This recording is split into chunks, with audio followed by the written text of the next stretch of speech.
Hello, in this lecture we will find the area of a circle. In the drawing we have a circle, and inside the circle we have a shape. Two angles of this shape are right angles.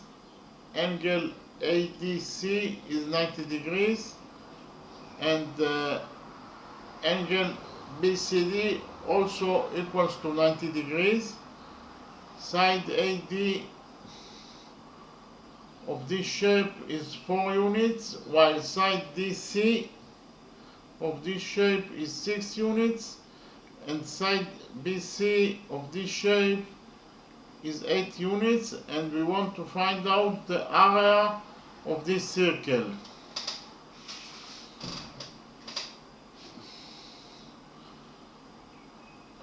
First of all, I will explain you the theorem one-sided angles. What are one-sided angles?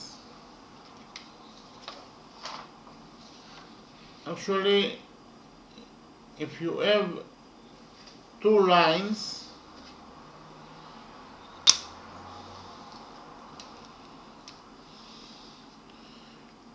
this is line A,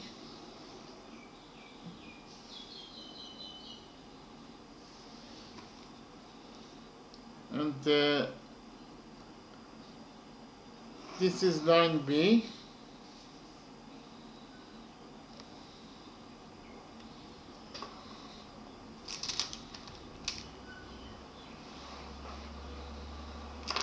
and line C intersects those two lines.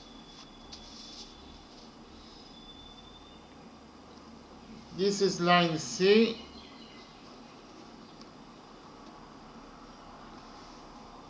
that intersects those two lines.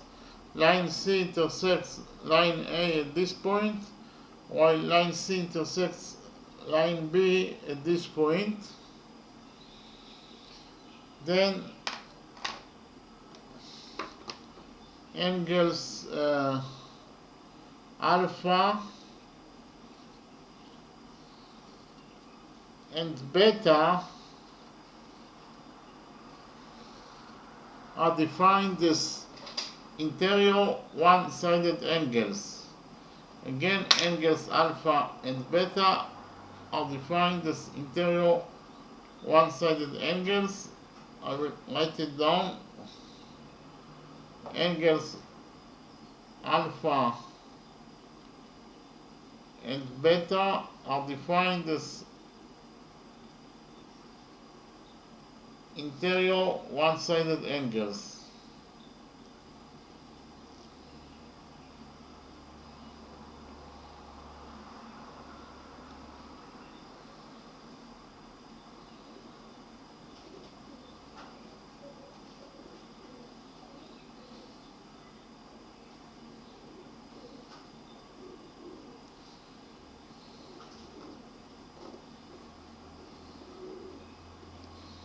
Then angles alpha and beta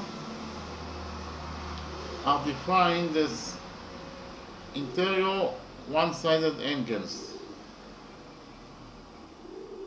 First of all, why are angles alpha and beta called or defined as one-sided angles?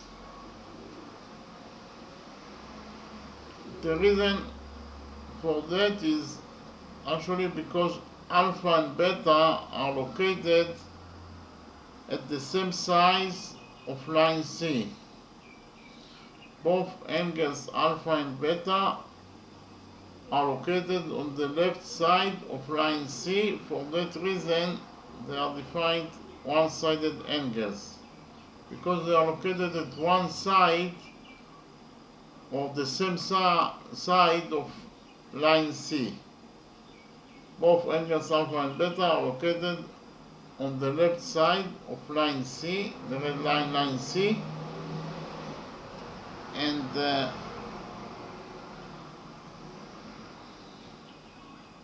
the second question is why angles alpha and beta are interior angles.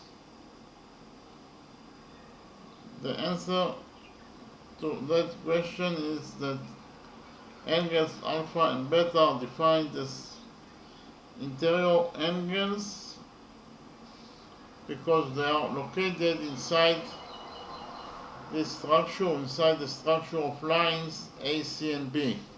Because of the fact that angles alpha and beta are inside this structure of lines A, C, and B, they are defined as interior angles.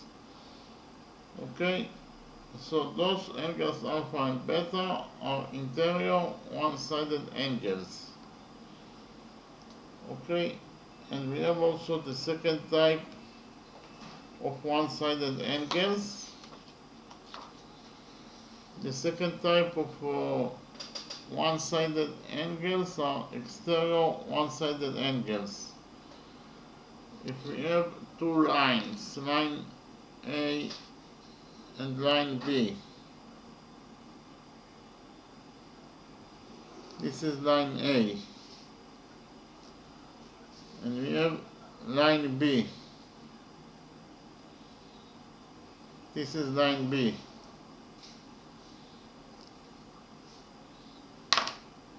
And we have line C that intersects those two lines.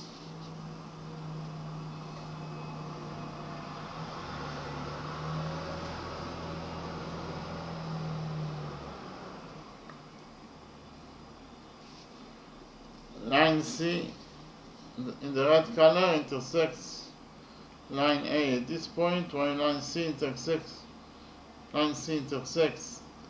line B at this point. Actually, angles alpha and beta are defined as exterior one-sided angles. Okay, so I write it down. Angles alpha and beta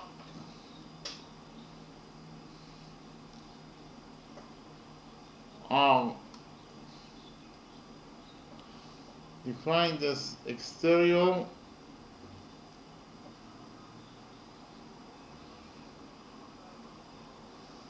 one-sided angles.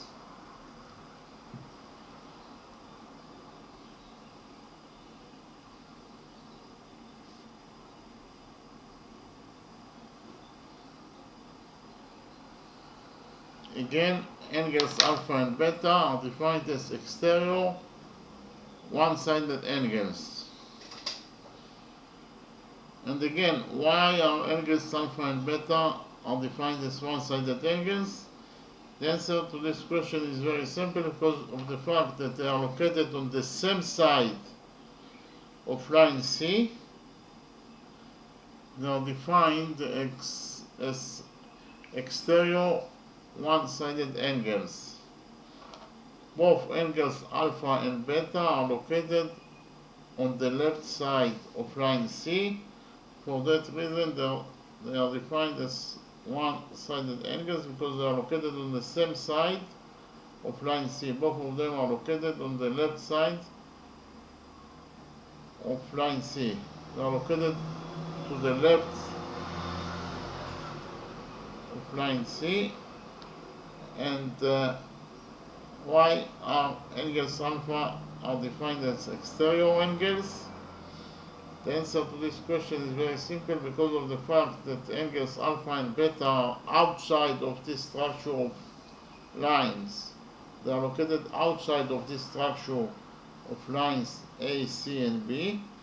They are defined as exterior angles. Okay, and actually we have a rule. We'll call it rule number 1. Rule number 1 states that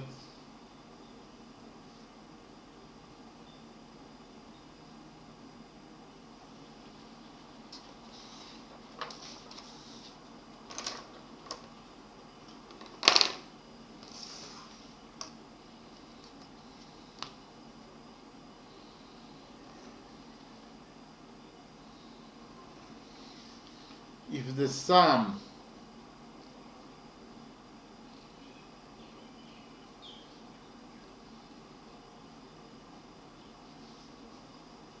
of the two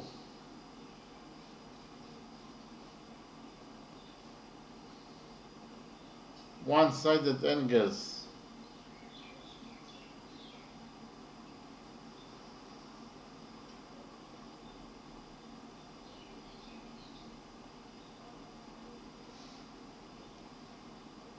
equals to 180 degrees, and when I say one-sided, it doesn't matter at all if they are interior angles or exterior angles, okay? They can be interior or exterior. Interior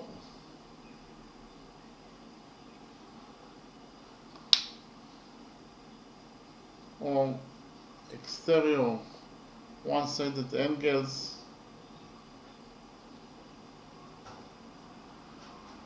So if the sum of the two one-sided angles, and it doesn't matter at all if they are interior or exterior angles, equals to 180 degrees,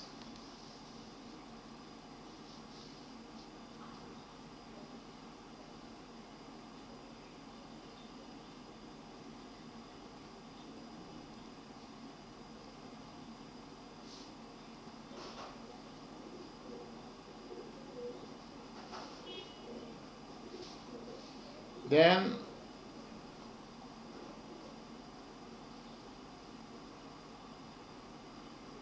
line A is parallel to line B. Okay, so I will read rule number 1 again.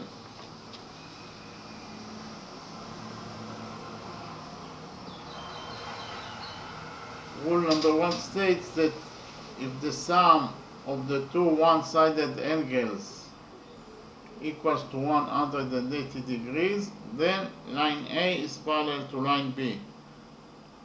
And they can be one-sided interior angles or one-sided exterior angles. So actually here, if alpha plus beta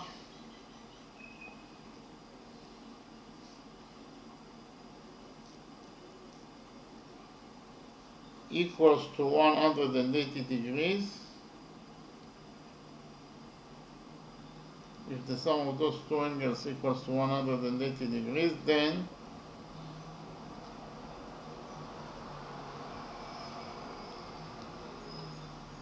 line A is parallel to line B.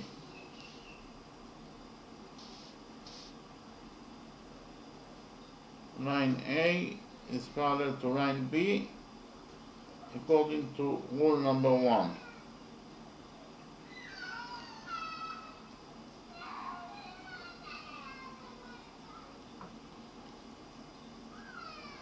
Okay, so if the sum of those two angles is equal to 180 degrees, if alpha plus beta equals to 180 degrees, then line A is parallel to line B. Okay? And we have the same rule for one-sided interior angles. If the sum of those two angles equals to 180 degrees, then line A is parallel to line B. Okay? If the sum of alpha plus beta equals to 180 degrees,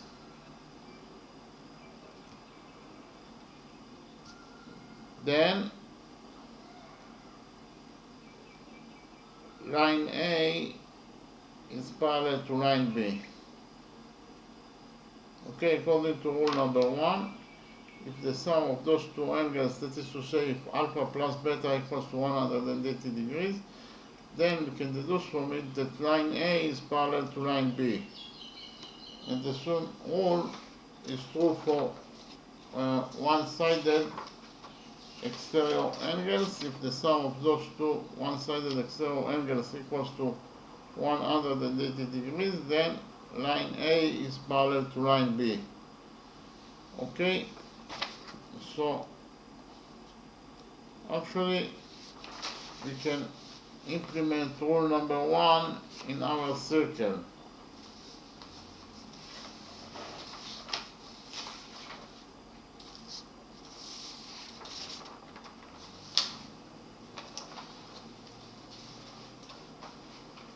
Because in our circle we have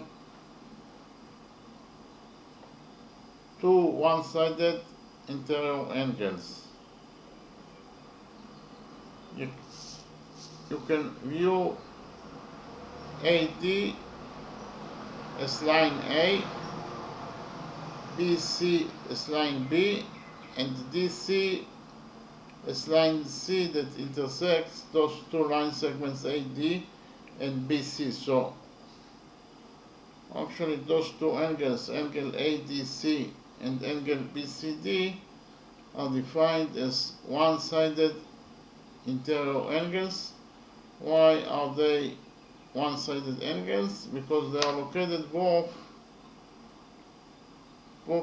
are located on the right side of line segment DC,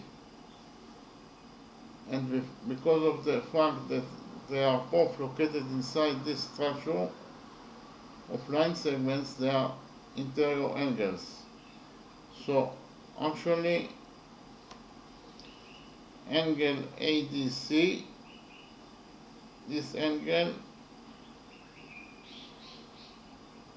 equals to 90 degrees, and angle BCD, this angle also equals to 90 degrees.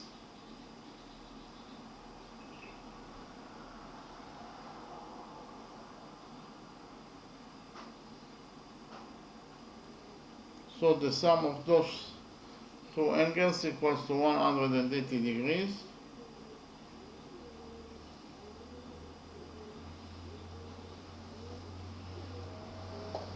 And they are one-sided interior angles because they are located from the right side of line segment DC.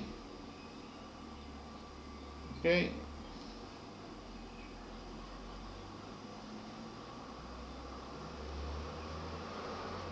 They are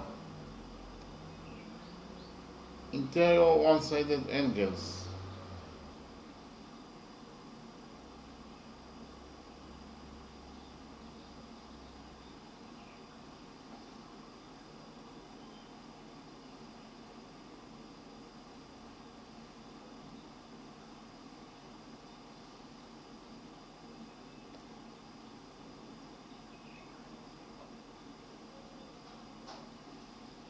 So I will read again the things that I wrote.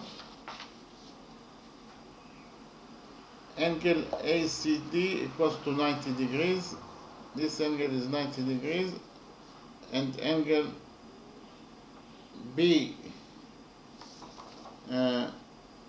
BCD, angle BCD also equals to 90 degrees. This angle is also 90 degrees.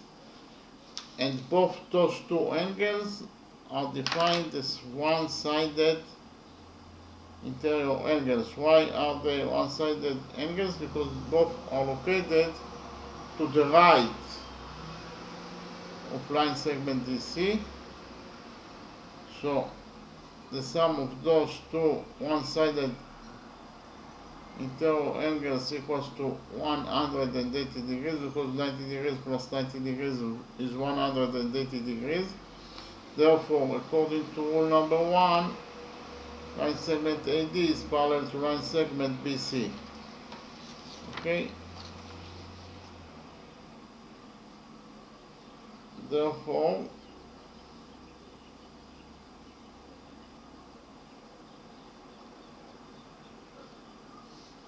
according to rule number 1,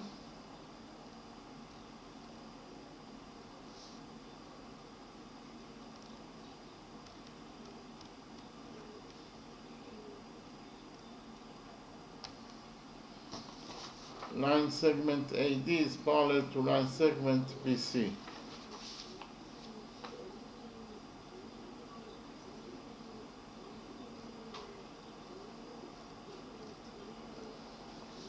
Again,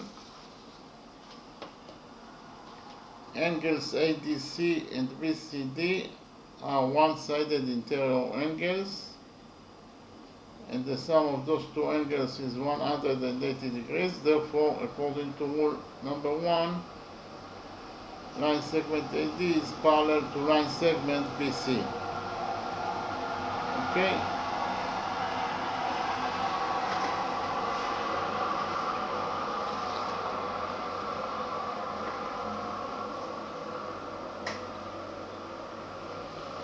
In the next step,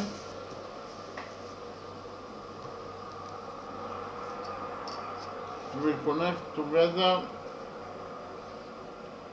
points A and C by a straight line.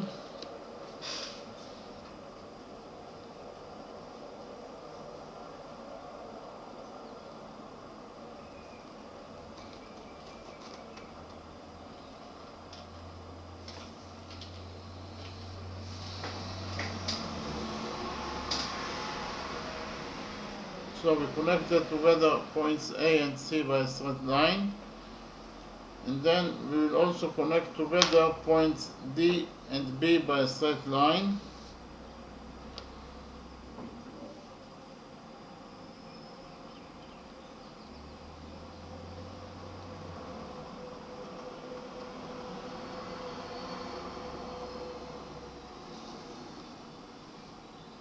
Okay, we connected together points C and B by a straight line.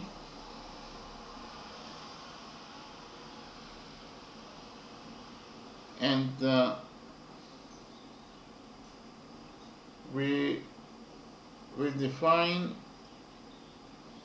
the term of vertex angles.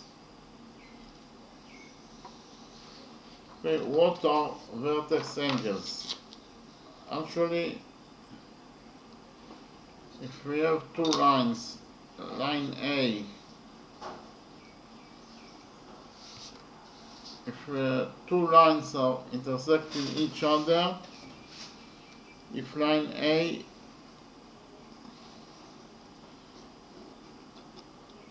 intersects with line B, or whenever two lines are intersecting each other,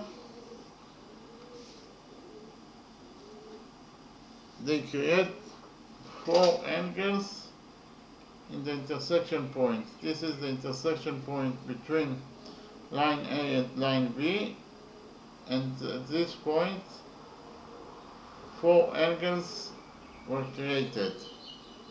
The first angle is angle 1.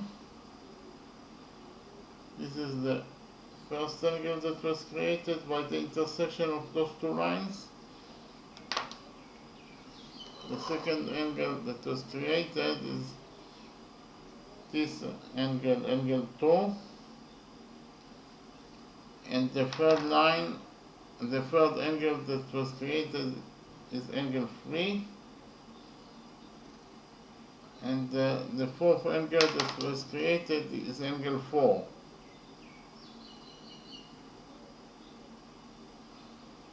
Okay, so you can see that whenever two lines are intersecting each other at the intersection point, at this point, four angles were created. Okay, 1, 2, 3, and 4. And actually, we have two pairs of vertex angles. The first pair of vertex angles are angles 1 and 3, and the second pair of vertex angles are angles 2 and 4. Okay, so I write it down.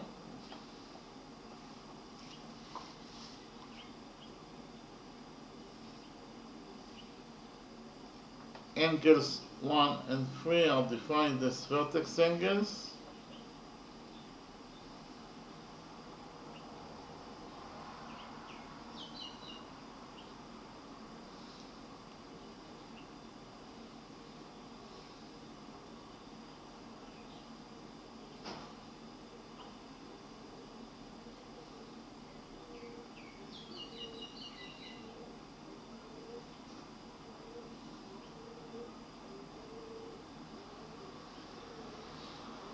And so that is the first pair of vertex angles, and also angles 2 and 4 are also defined as vertex angles.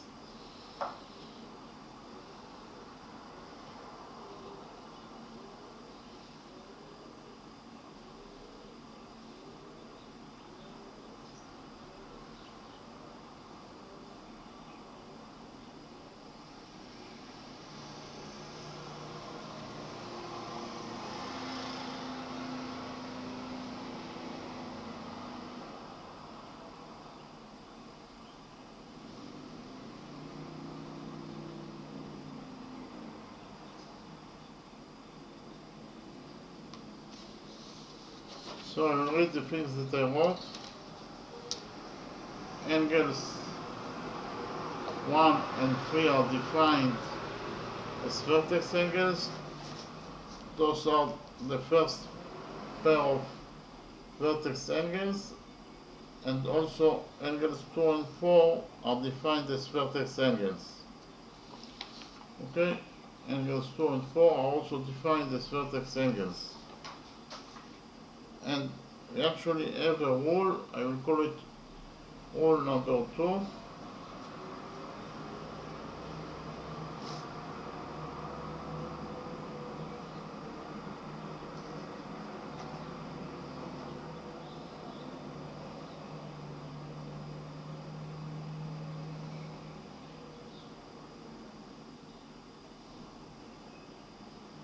According to rule number 2 states that vertex angles are equal to each other.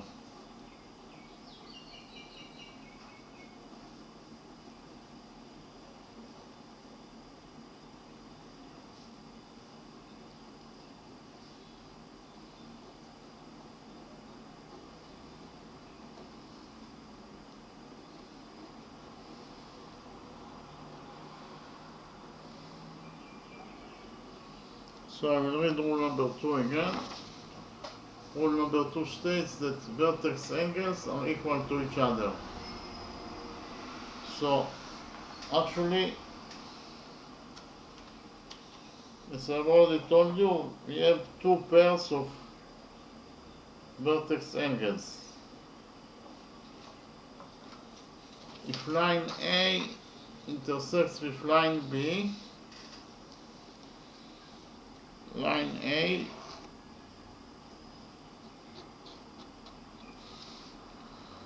intersects with line B,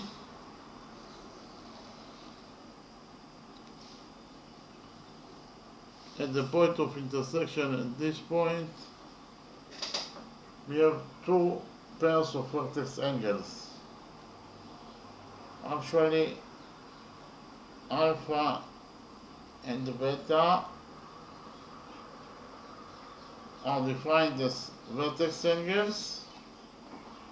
This is the first pair of vertex angles, and according to rule number 2, vertex angles are equal to each other. That is to say, alpha equals to beta. Okay? According to rule number 2, those two vertex angles are equal to each other. And we also have the second pair of vertex angles, that are also equal to each other according to rule number 2.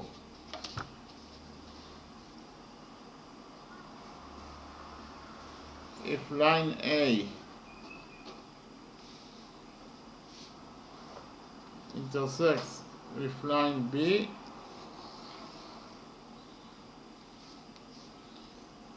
at the intersection point we have two pairs of vertex angles, and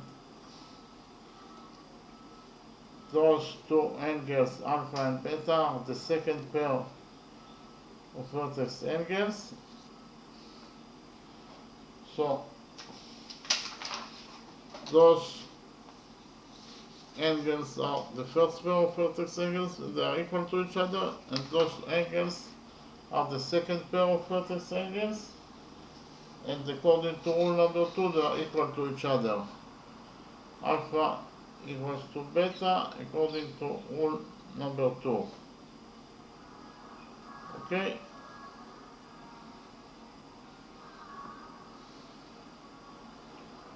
So alpha equals to beta according to rule number 2. So we actually can implement rule number 2 in our circle.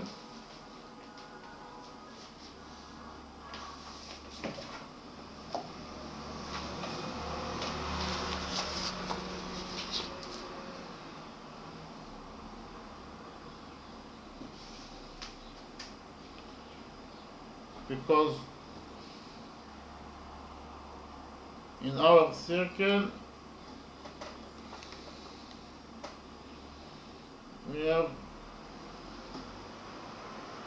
those two vertex angles,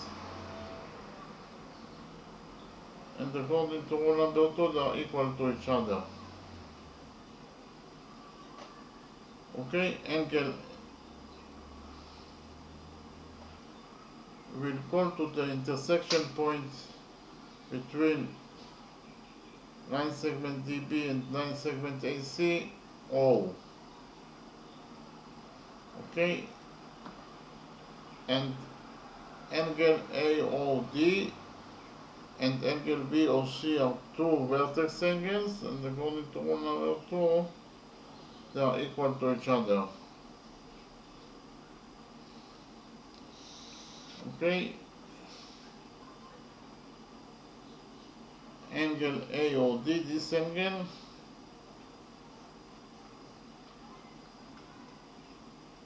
and angle BOC, this angle, are vertex angles. Those two angles are defined as vertex angles.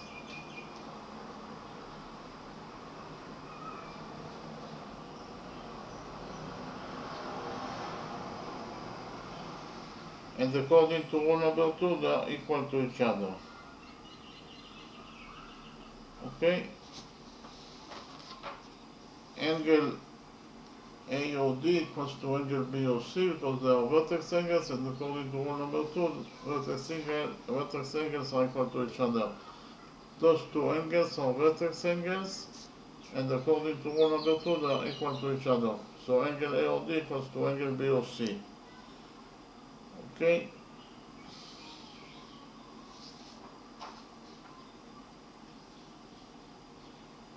and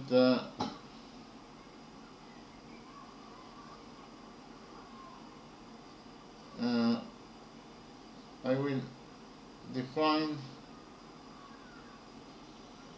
the term of alternating angles.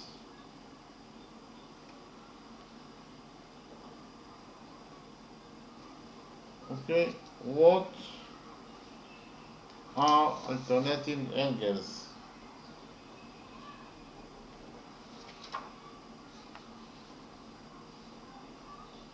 Actually, if we have two lines, line A and line B,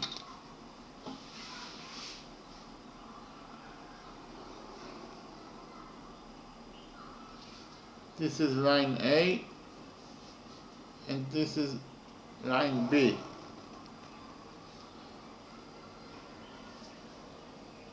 and we have line C that intersects those two lines A and B.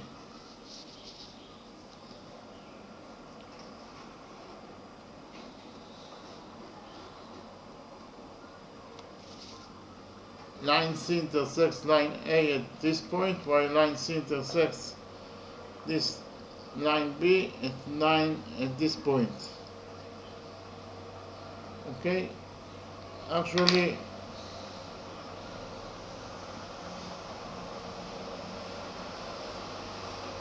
angles alpha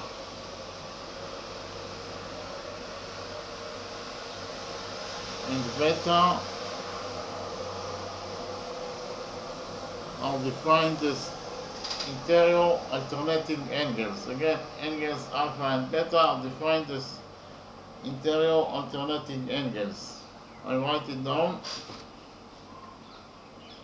Angles alpha and beta are defined as interior alternating angles.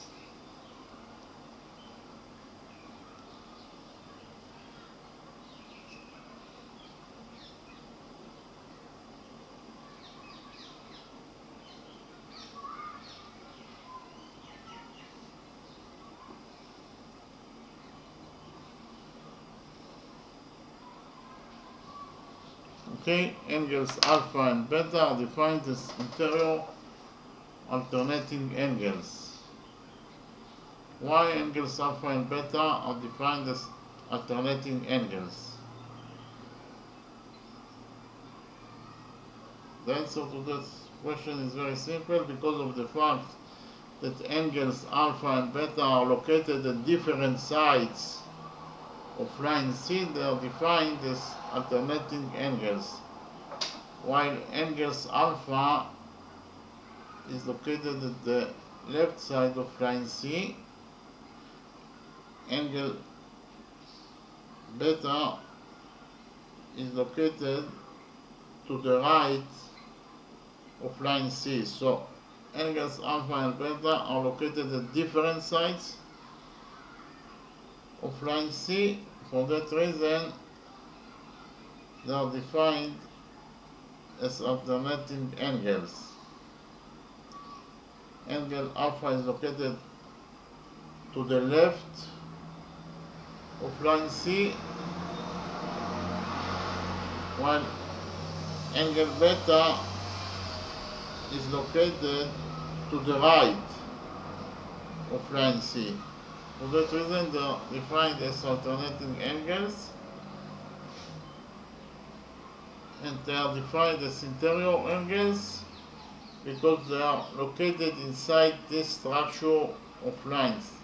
Inside the structure of lines A, C, and B. For that reason, they are defined as interior angles.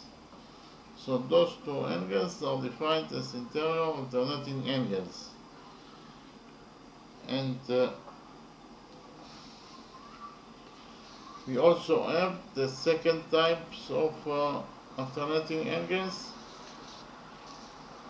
and they actually defined as exterior alternating angles. If we have two lines, line A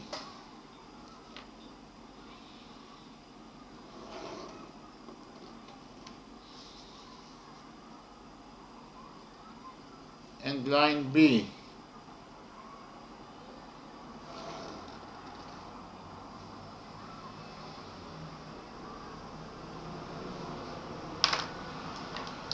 and line C intersects those two lines,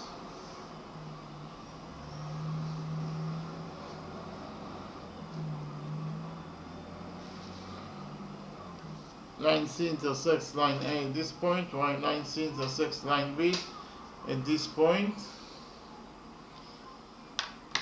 then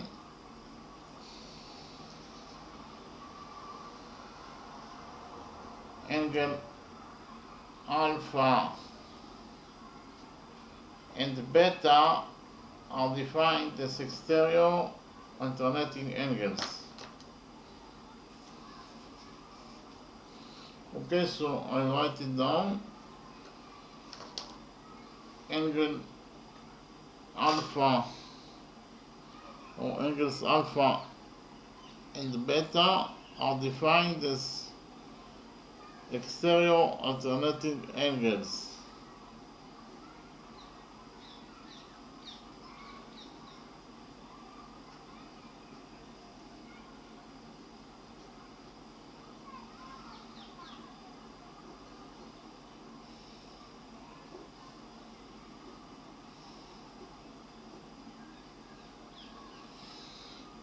Okay, angles alpha and beta are defined as exterior alternating angles. Why are angles alpha and beta are defined as alternating angles? The answer to this question is very simple, because of the fact that they are located at different sides of line C. Angles alpha and beta are located at different sides of line C, while angle alpha is located to the left of line C, angle beta is located to the right of line C. Okay, so they are defined as alternating angles because they are located at different sides of line C. And why are angles alpha and beta defined as exterior angles? The answer to this question is very simple, because of the fact that angles alpha and beta are located outside of this structure of lines. They are located outside of this structure of lines, A, C, and B. They are defined as exterior angles. Okay, so actually we have rule number 3 in relation to alternating angles.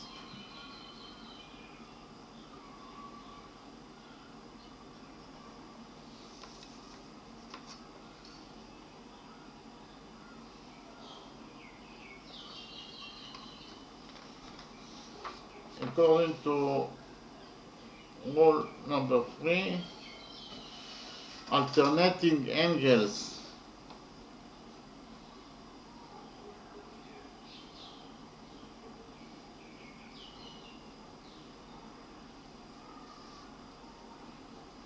and it doesn't matter at all if they are interior or exterior. Interior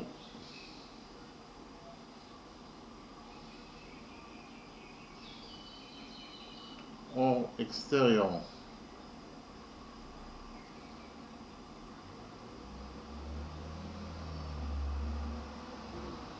Alternating angles between parallel lines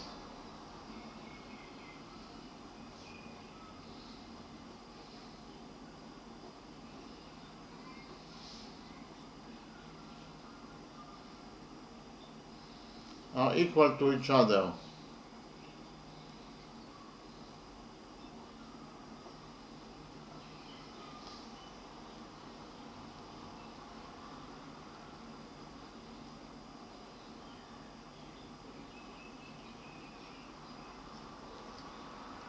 So I will read rule number 3 again. Rule number 3 states that alternating angles, and it doesn't matter at all if they are interior or exterior alternating angles, because it applies to both of them. Alternating angles between parallel lines are equal to each other. So actually, if line A is parallel to line B,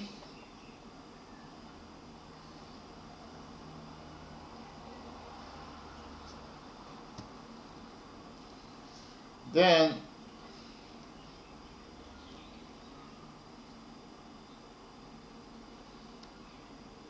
angle alpha equals to angle beta.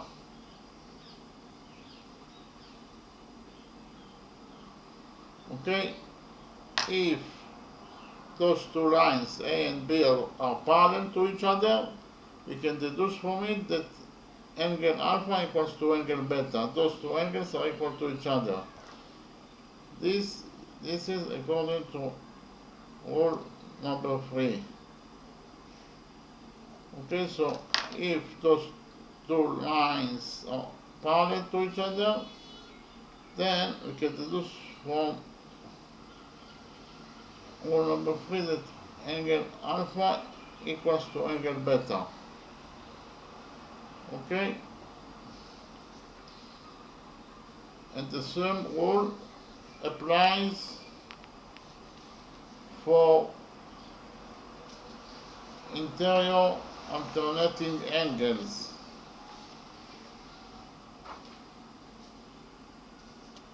If line A is parallel to line B,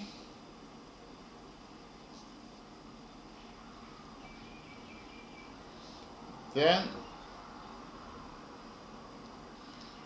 angle alpha equals to angle beta, according to rule number 3.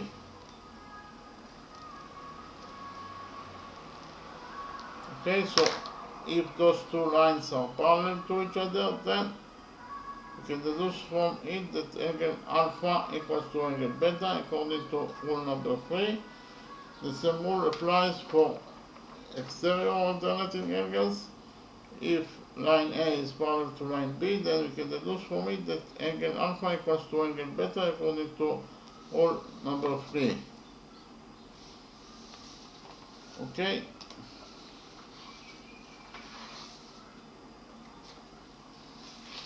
So, in the next step, we will focus on two triangles.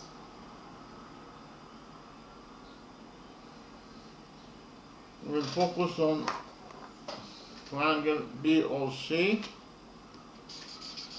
the green big triangle,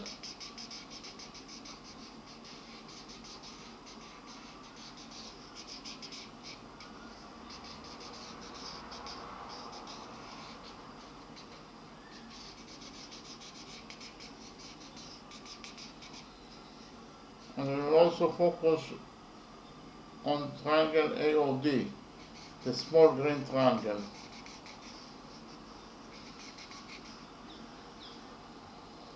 Okay, so I write it down. We'll focus on the big green triangle BOC,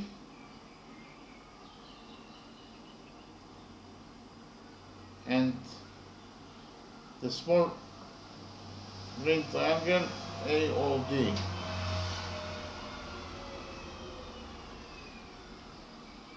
Okay.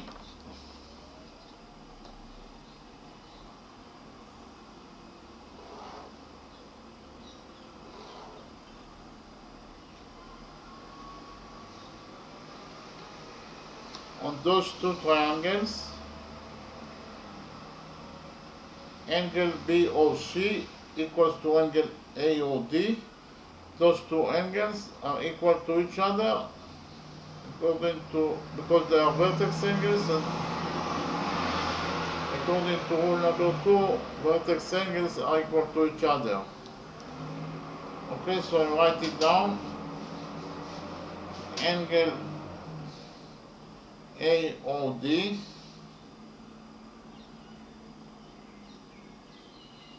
this angle equals to angle BOC, this angle. So those two angles are equal to each other because of the fact that they are vertex angles, and according to rule number 2, vertex angles are equal to each other. Okay, so I write it down. So angle AOD equals to angle BOC because of the fact that they are vertex angles.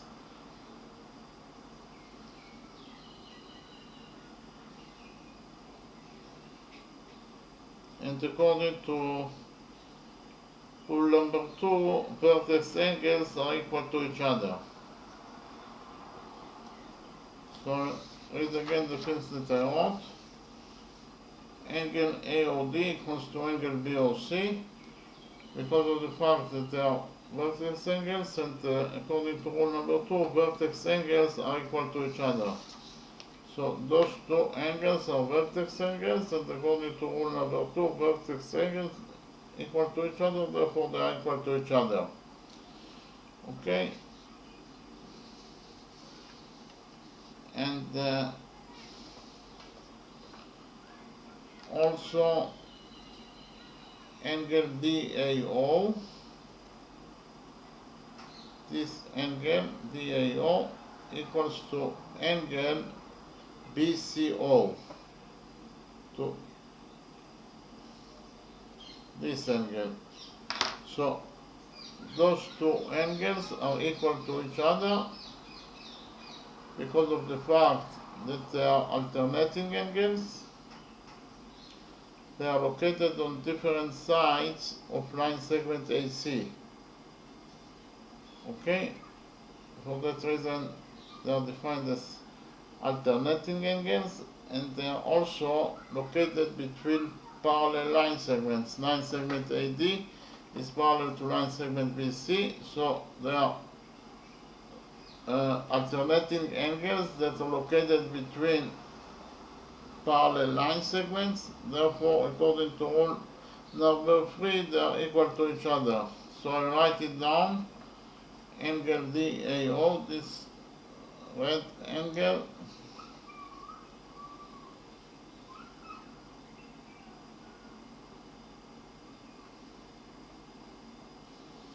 equals to angle BCO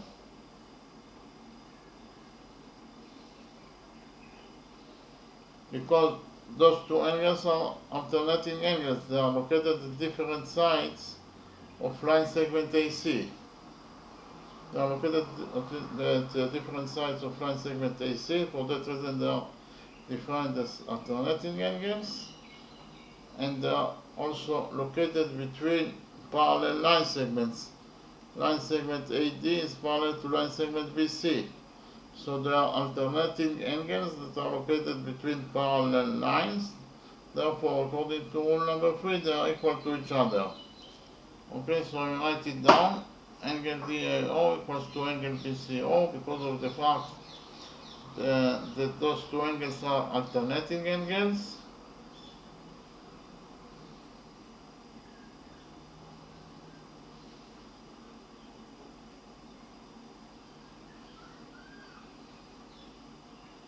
And according to rule number 3, alternating angles between parallel lines are equal to each other.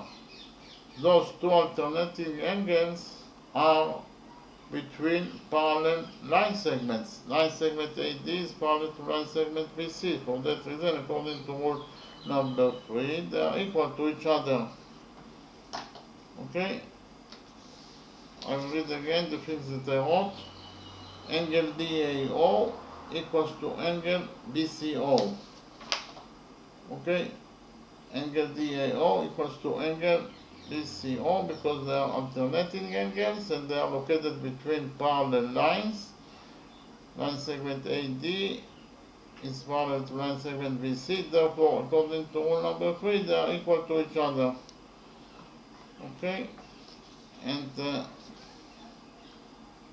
also angle CBO, this angle equals to angle ADO, to this angle. So again, those two angles are equal to each other because of the fact that they are located at different sides of line segment DB, and they are located between parallel line segments. Line segment AD is parallel to line segment BC. So they are alternating angles that are located between parallel line segments, and therefore, according to rule number 3, they are equal to each other. So I write it down.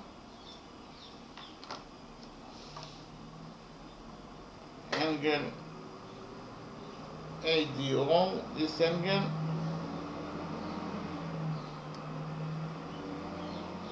equals to angle CBO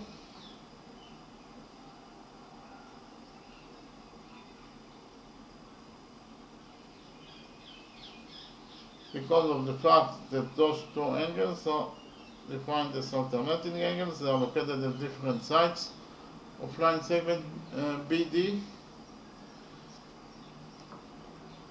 They are alternating angles.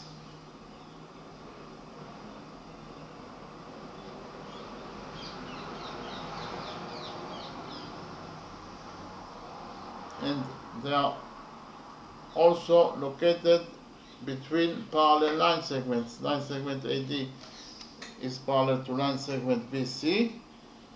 So according to rule number 3, they are equal to each other because alternating angles, those two alternating angles are located between parallel line segments. Line segment AD is parallel to line segment BC, and therefore according to rule number 3, they are equal to each other. Okay, so I read again the fields that I wrote.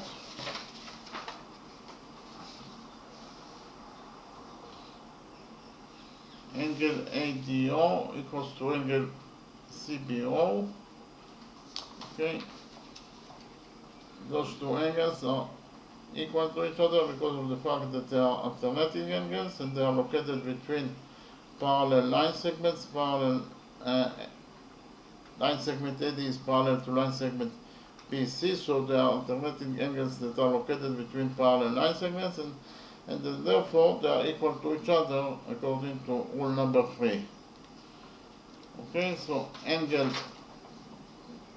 ADO equals to angle CBO because of the fact that they are alternating angles and they are located between parallel lines. Therefore, according to rule number 3, they are equal to each other. They are located between parallel line segments, and therefore, according to rule number 3, they are equal to each other.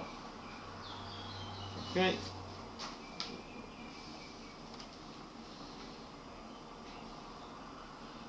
So, we actually proved that those two angles are equal to each other, and also those two angles are equal to each other, and also those two angles are equal to each other. So we actually proved that 3 angles in this green big triangle are equal to those 3 angles in the small green triangle. Therefore, we actually proved that those two triangles are similar to each other. So, according to angle, A is abbreviation for angle.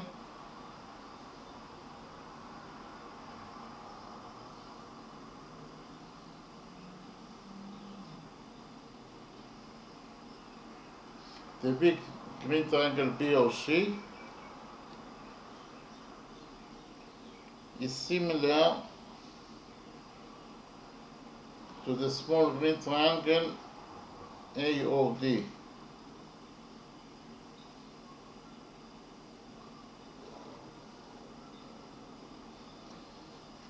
Okay, so if we prove that 3 angles in one triangle are equal to 3 angles in the other triangle, we actually proved that those two triangles are similar to each other. Okay, according to the rule of angle. So we actually proved that the triangle BOC is similar to triangle AOD, according to the rule of angle. Okay, so actually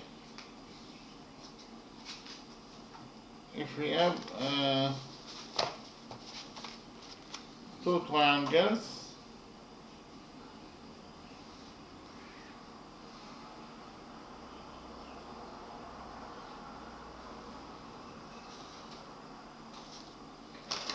that are similar to each other. For example,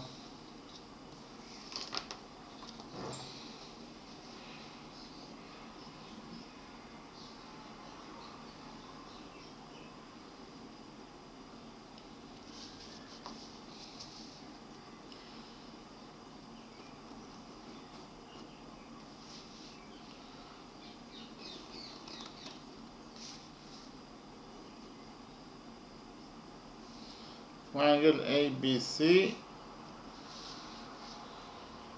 is similar to triangle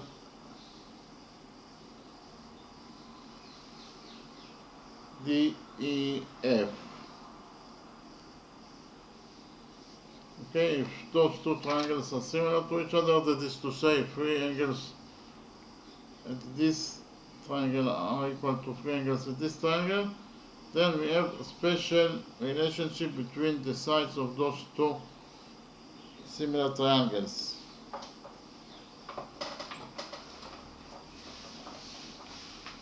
Actually, AB over DE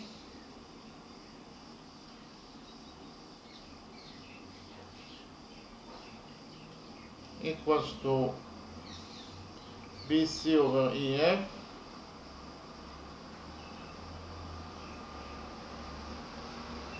or AC over DF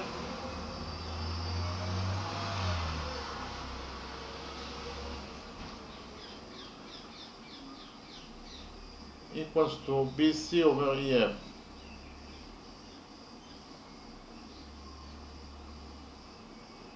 Again, if these two triangles are similar to each other, then AB over DE equals to AC over DF equals to BC over EF.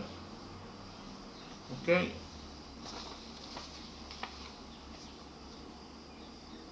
If those two triangles are similar to each other, then AB over ED or DE equals to AC over DF equals to BC over EF. Okay? So, in our two similar triangles,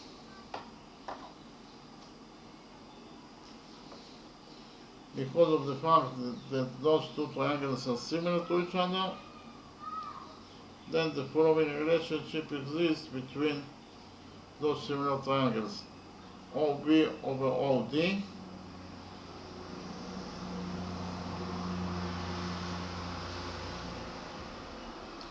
equals to OC over OA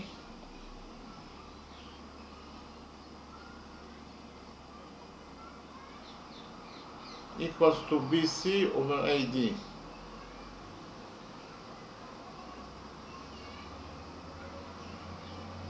So, we have proved that those two right triangles are similar to each other, therefore the following relationship exists between the sides of those two similar triangles. OB over OD, OB over OD equals to OC over OA equals to BC over AD. Okay?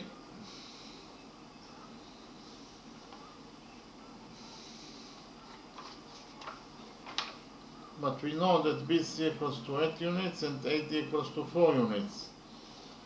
So we can write here that BC equals to 8 units and AD equals to 4 units. And 8 over 4 is 2. Okay? So in total we got this equality, and from this equality we can derive two equalities. We can say that OB over OD equals to 2 Okay, OB over OD equals to 2.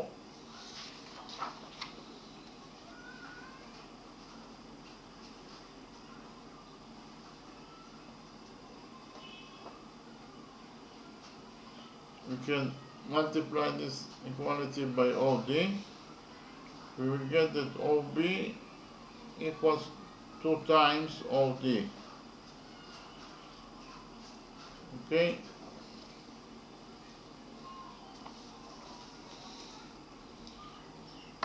OB equals 2 times OD. So if OD equals to A, then OB equals 2 times OD. So OB equals 2 times A. Okay? OB equals 2 times OD. And OD equals to A. So OB equals 2 times A. And we can also derive from this equality that OC over OA equals to 2.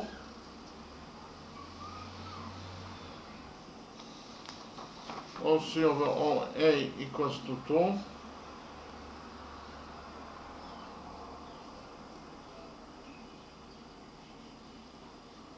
We can multiply this equality by OA and we will get that OC equals 2 times OA.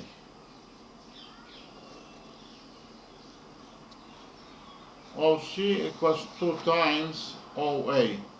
So if OA equals to B, then OC equals 2 times OA.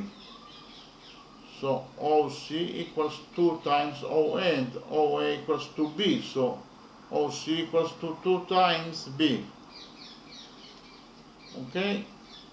Because OC equals 2 times OA and OA equals to B. So OC equals to 2B. Okay?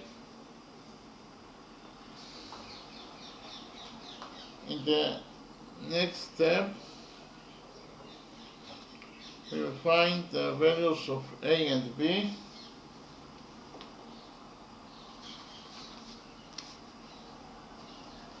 According to the Pythagorean theorem, we know that angle ADC is a right angle. Angle ADC equals to 90 degrees.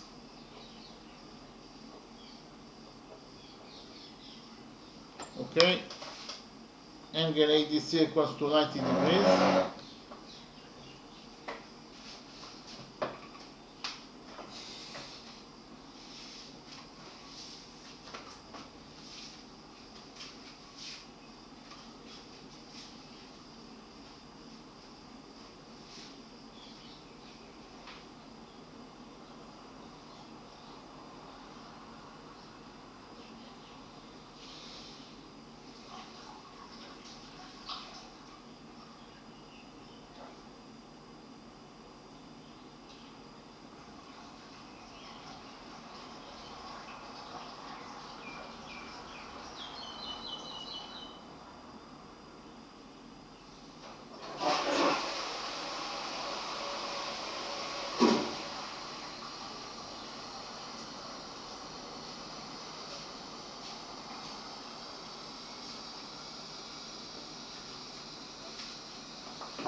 So angle ADC equals to 90 degrees. It is given us the question.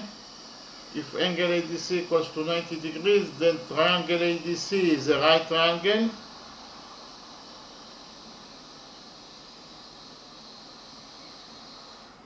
So we can implement the Pythagorean theorem in the right triangle ADC. According to the Pythagorean theorem, the square of the hypotenuse equals to the sum of the squares of the perpendiculars. So that is to say, AC squared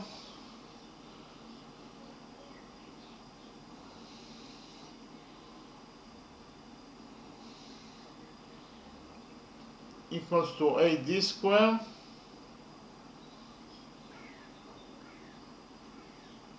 plus DC square.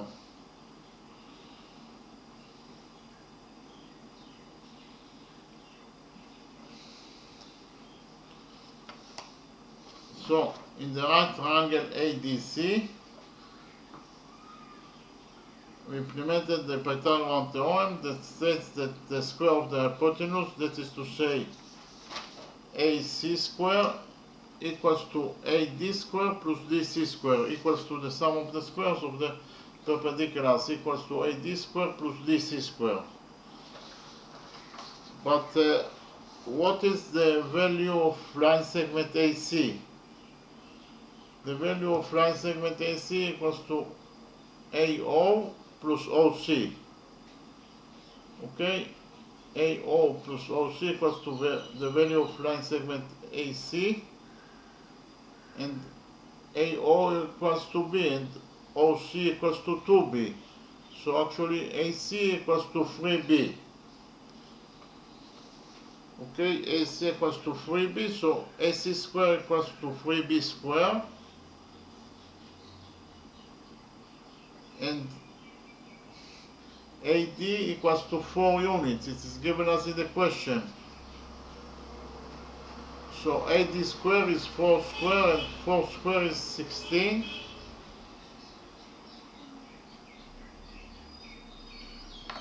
DC equals to 6 units. So DC square equals to 6 square, and 6 square is 36.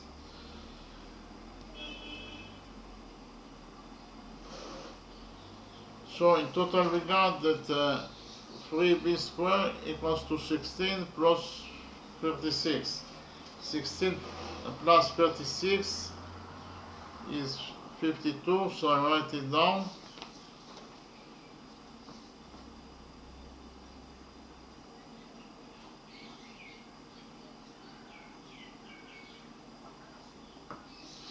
So in total we got that 3B square equals to 52. Now we will take a root out of this equality. We will get that 3B equals to the root of 52.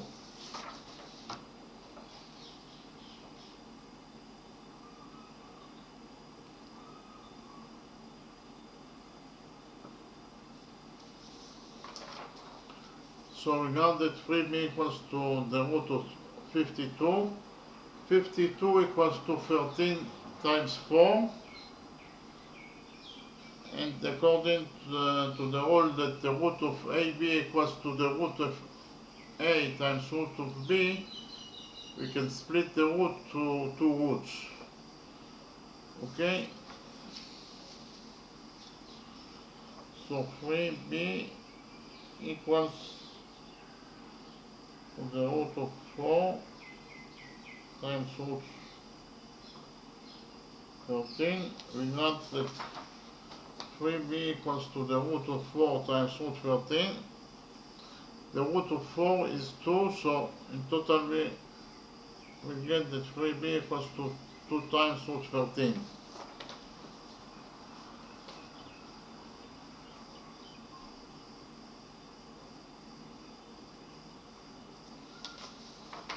Again, the root of 4 is 2, so we got that 3B equals to 2 times root 13.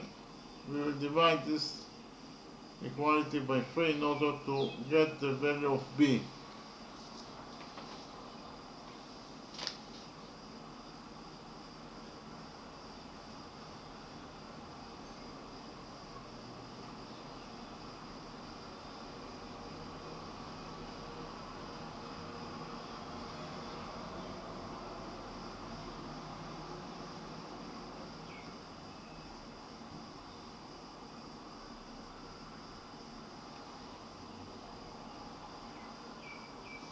So we divided this equality by 3, we got that B equals to 2 over 3 times root 13. So if B equals to 2 over 3 times root 13, then 2 times B equals to 4 over 3 times root 13. So we found the value of B and 2B. B equals to 2 over 3, 2 over 3 times root 13,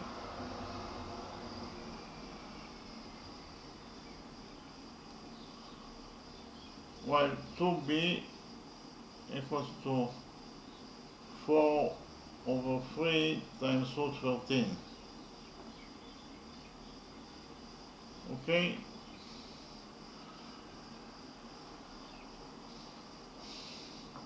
We will repeat on the same process in order to find out the value of A. Actually, angle ADC is a right angle, it equals to 90 degrees. Angle ADC equals to 90 degrees.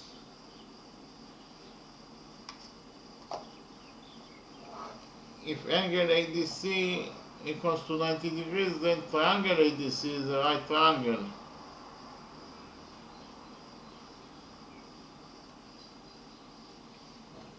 And in the right triangle ADC, we can implement the Pythagorean theorem that states that the square of the hypotenuse equals to the sum of the squares of the perpendiculars. The square of the hypotenuse is AC square.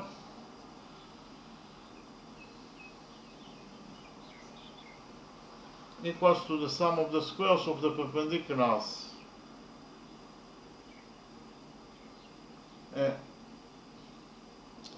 Actually, we've already did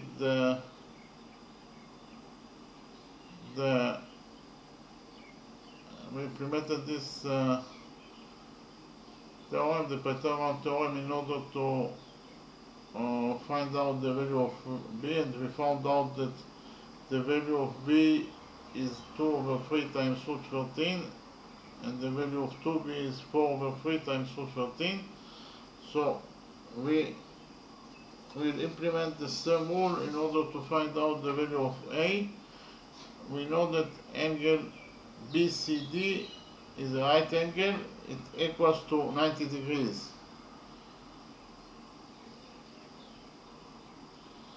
So angle BCD equals to 90 degrees. Therefore, triangle BCD is a right triangle.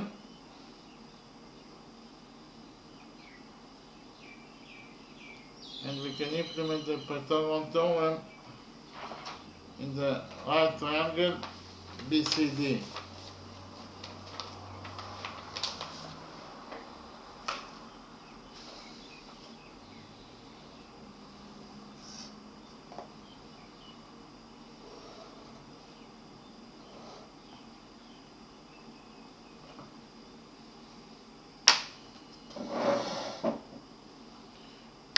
In the right triangle BCD, the square of the hypotenuse is dB square.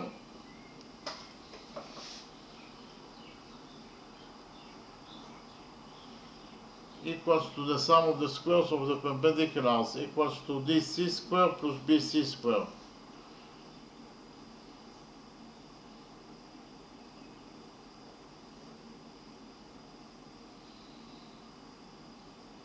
Okay, we implemented the Pythagorean theorem in the right triangle BCD. According to the Pythagorean theorem, the square of the hypotenuse, that is to say dB square, equals to the sum of the squares of the perpendiculars, equals to DC square plus BC square. Okay, but what is the value of dB? The value of dB is dO plus OB. dO plus OB is the value of dB. But dO equals to A and OB equals to 2A. So in total the value of dB is A plus 2A. So dB actually equals to 3 times A. So dB square will be equal to 3A square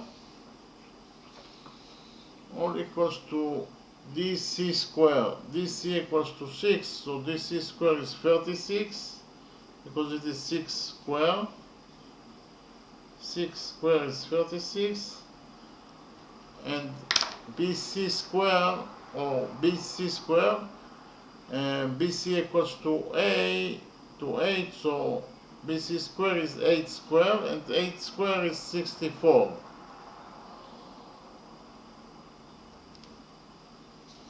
So in total we got that 3a square equals to 36 plus 64.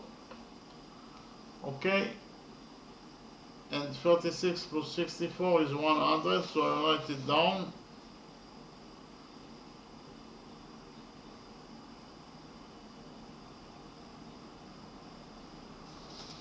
So we got that 3a square equals to 100. Now we will take a root out of this equality. We will get that 3a equals to the root of 100.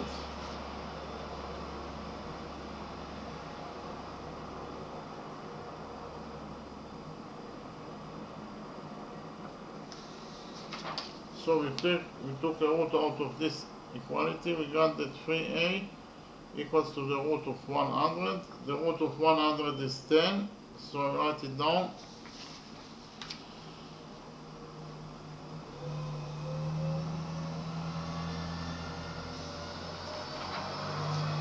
So we got that 3 times a equals to 10. We will divide this equality by 3 in order to get the value of a. A equals to 10 over 3 units.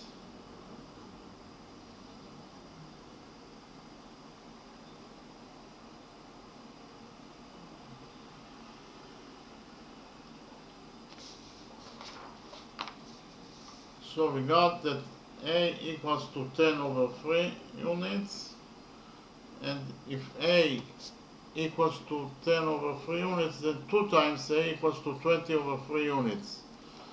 So I write it down here in the drawing. We got that the value of a equals to 10 over 3 units, and 2 times a equals to 20 over 3 units.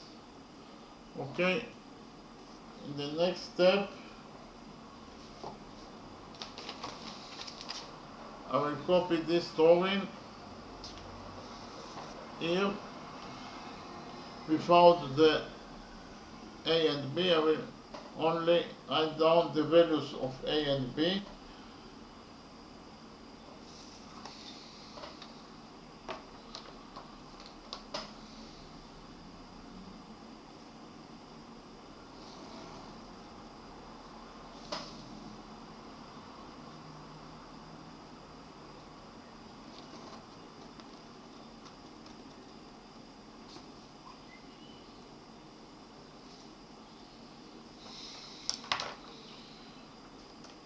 OA equals to 2 over 3 times root 13.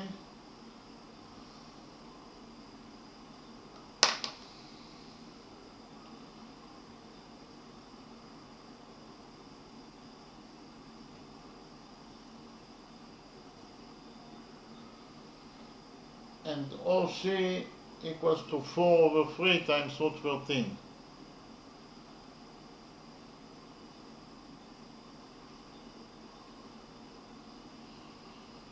We found out that OD equals to 10 over 3 units,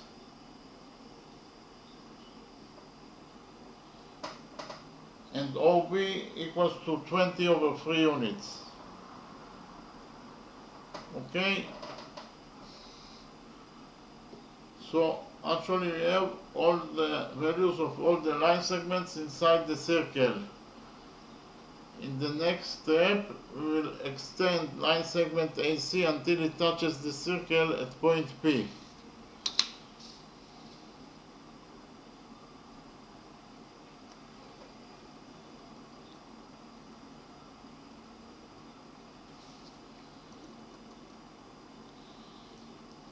Okay, we extended line segment AC until it touches the circle at point P. Point P is the point of contact between the circle and chord AP. Okay, so we created the new line segment CP, and we will find out the value of line segment CP according to a new rule, according to rule number 4. Okay, actually rule number 4 states that if two chords are intersecting each other, for example,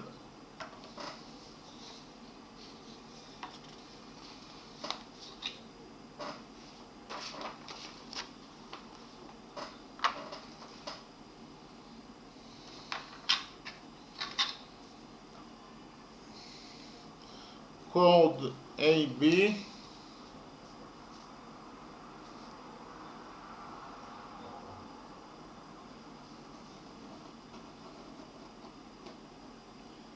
this is chord AB intersects with chord CD,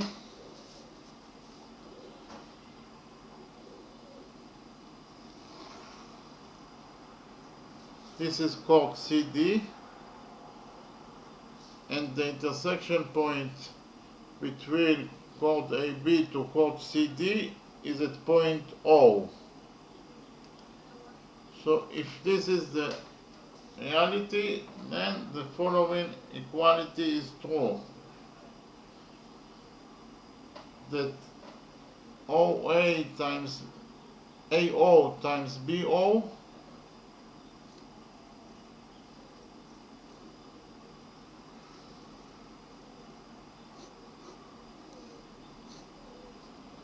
equals to CO times DO.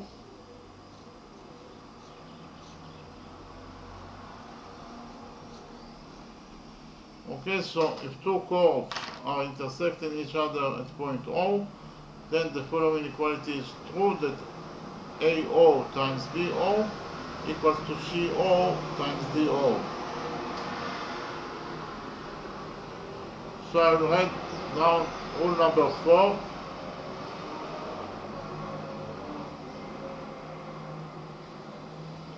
According to rule number 4,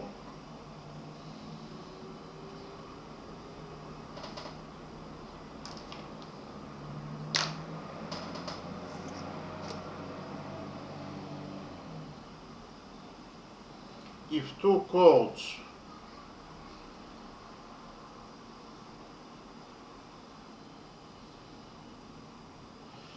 that is to say chord AB and chord CD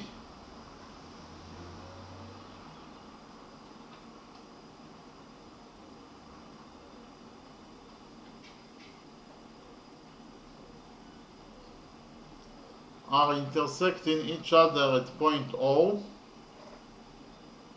Point O is the point of intersection between chord AB and chord CD.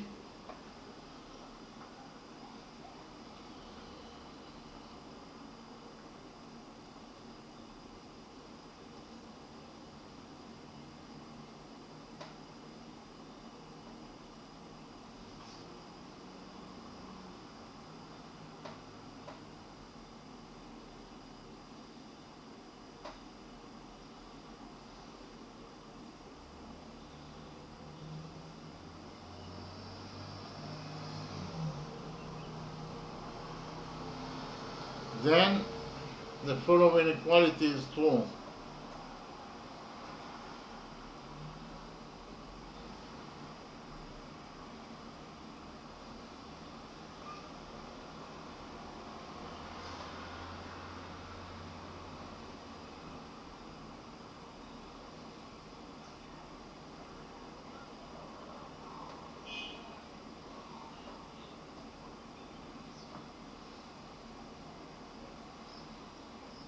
AO times BO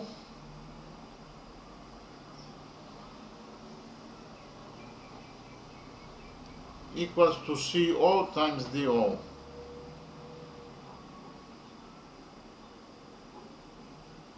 So I'll read rule number 4 again. Rule number 4 states that if two chords, chord AB and chord CD, are intersecting each other at point O, point O is the point of intersection between chord A, B and chord C, D, then, so if this is the reality, then the following equality is true, that AO times BO equals to CO times DO. So whenever you have two chords that are intersecting each other, then at the point of intersection they create the following equality that states that AO times BO equals to CO times DO. Okay? So we actually can implement rule number 4 in our circle, because in our circle we have chord AP that intersects with chord DB at point O. Okay, we write it down. Chord AP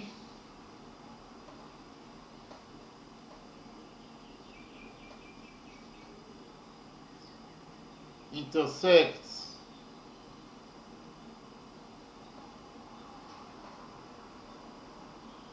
with chord DB at point O.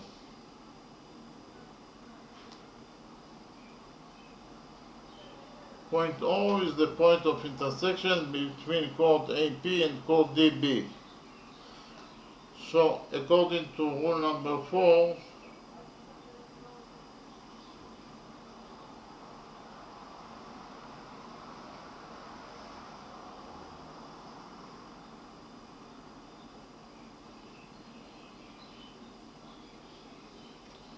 AC times CP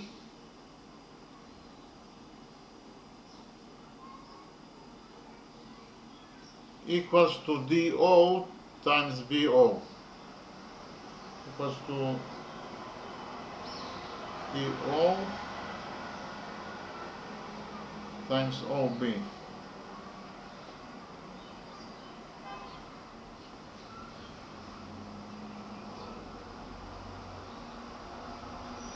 So I'll read again the things that I want. Chord AP intersects with chord DP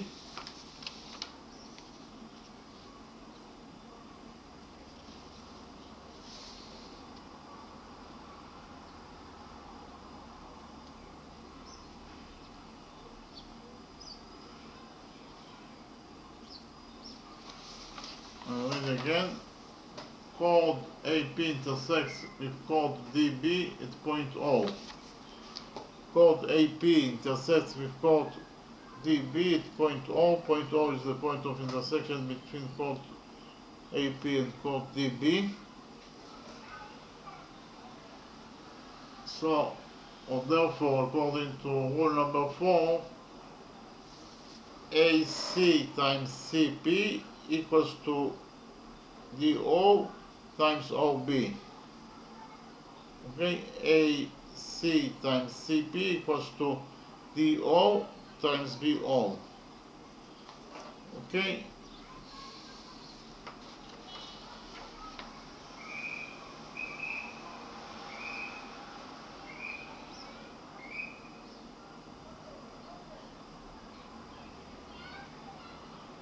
Made a mistake. AO times OP. Again, the point of intersection between chord AP to chord DB is at point O. Therefore, AO times OP equals to DO times OB. Okay, AO times OP equals to DO times OB. AO times OP equals to DO times OB. Okay, so AO equals to 2 over 3 times root 13.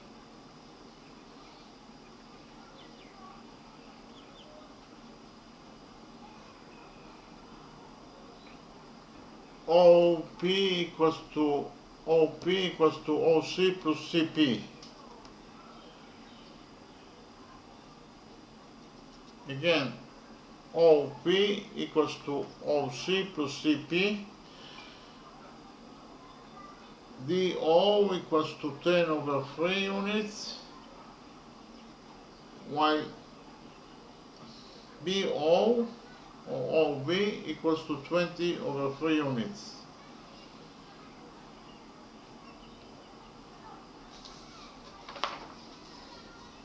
Okay, in total we got the 2 over 3 times root 13 equals to OP, but OP equals to OC plus CP equals to 10 over 3 times 20 over 3.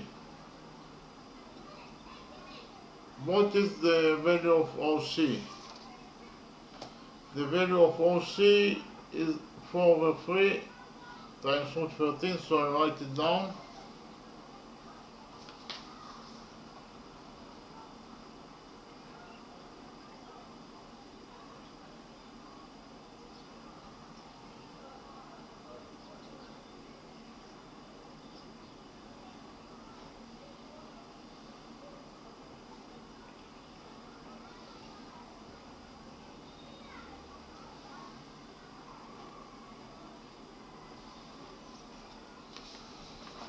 So we know that the value of OC is 4 over 3 times root 13. Okay, so I substituted OC by 4 over 3 times root 13. Here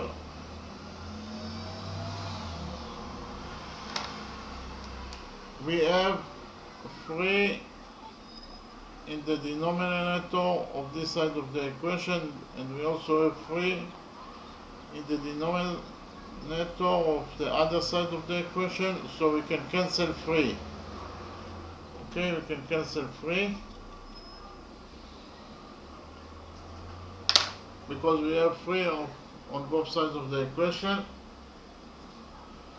So we will get, after the cancellation of 3, we will get that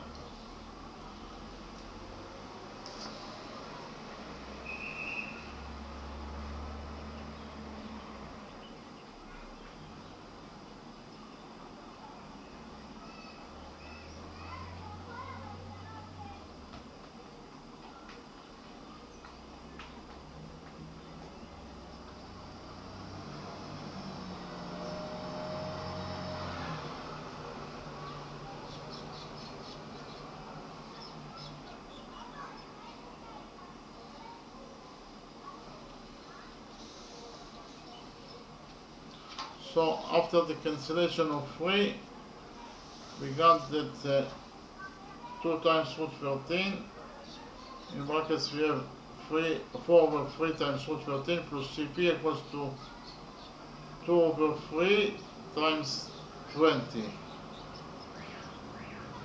10 times 20 is 200, so I write it down.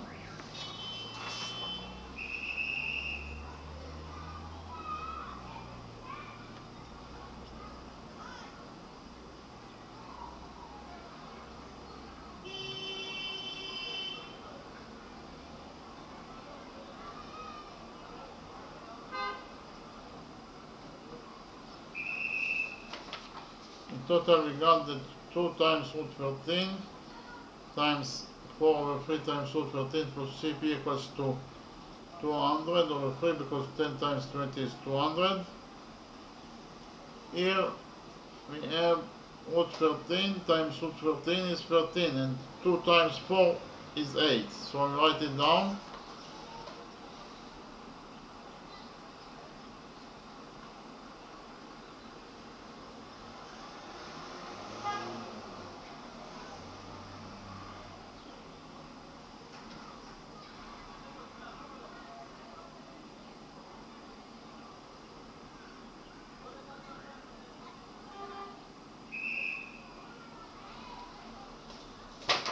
So in total we got that 8 times 13 over 3 plus 2 times root 13 times CP equals to 200 over 3. 10 times 13 is 104, so I write it down.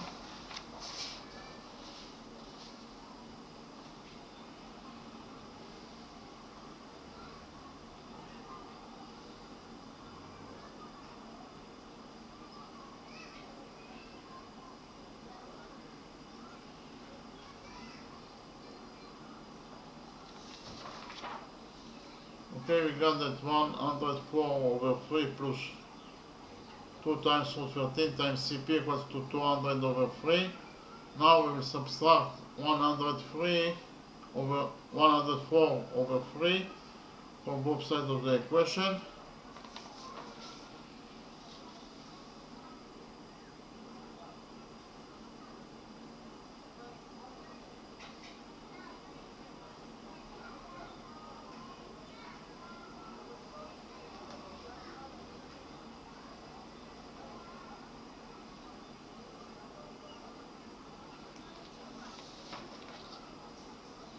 So we subtracted 104 over 3 from this side of the equation, so 104 over 3 minus 104 over 3 is 0.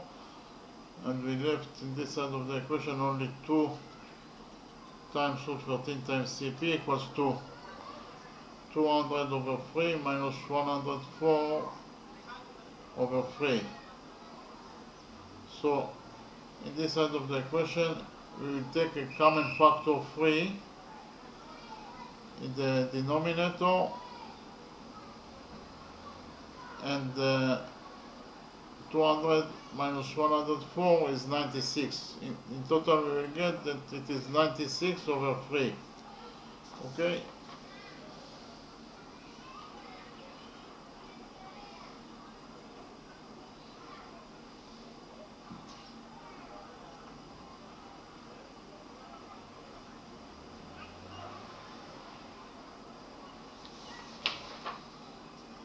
So we got that 2 times root 13 times CP equals to 96 over 3. 96 over 3 is 32, so I write it down.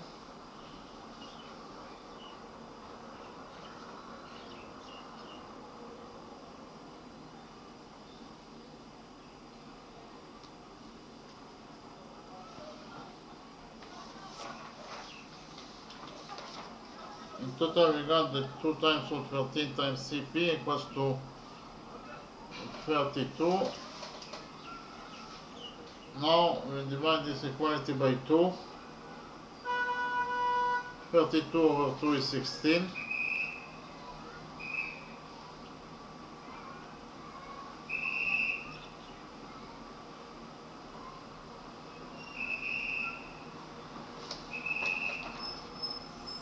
We got that root 13 times CP equals to 16.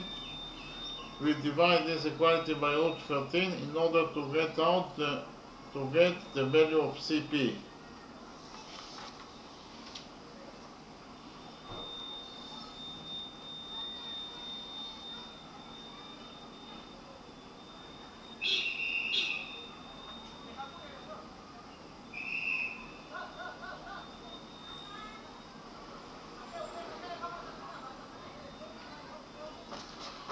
So we divided this equality by root 13, we got that the value of CP equals to 16 over root 13 units.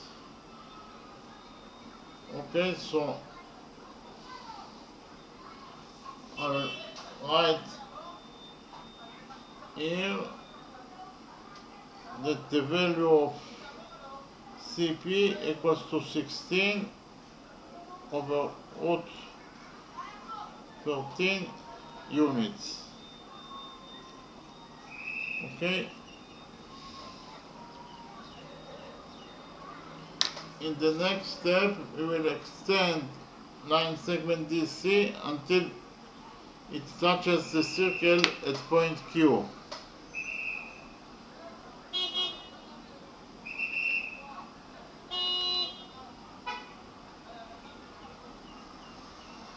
Again, we extended line segment DC until it touches the circle at point Q.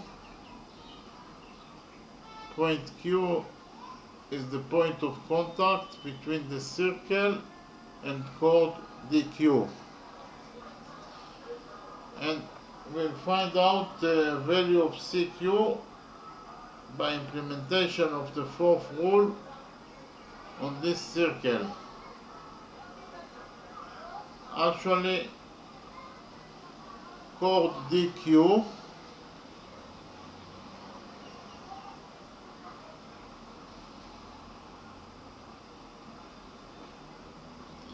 intersects with chord AP at point C.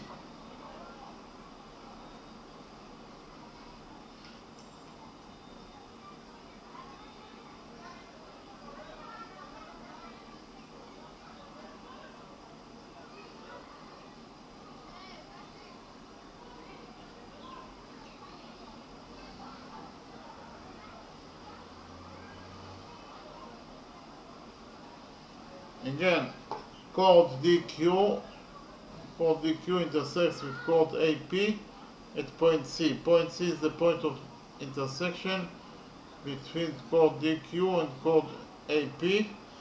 Therefore, according to rule number 4,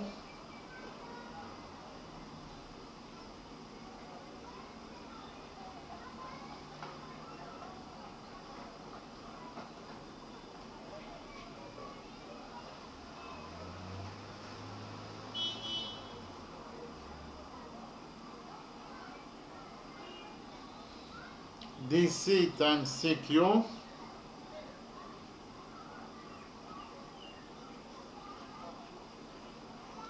equals to AC times CP.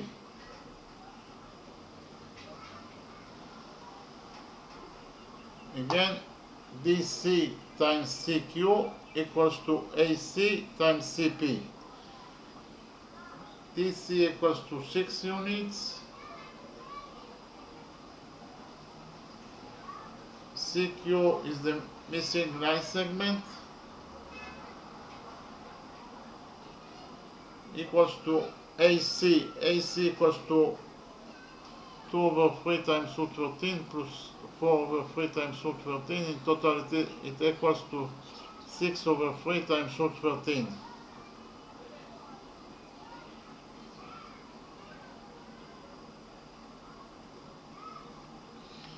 And CP equals to 16 over root 13 units.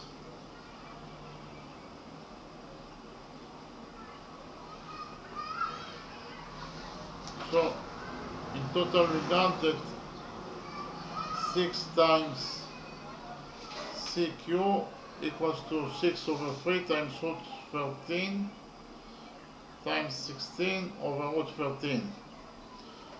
6 over 3 is 2, and root 13 over root 13 is 1, so root 13 is cancelled, because we have root 13 both in the numerator and in the denominator, so root 13 is cancelled. So in total we got that 4 times 16.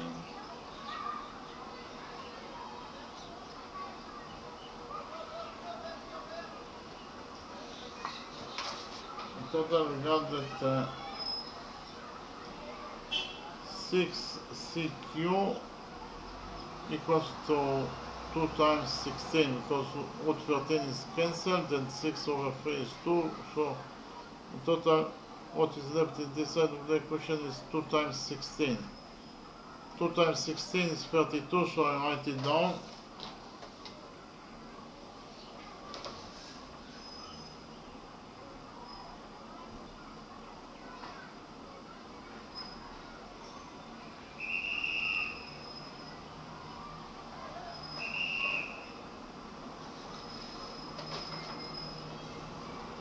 Total we got that 6 times CQ equals to 32. We'll divide this equality by 6 in order to get the value of CQ.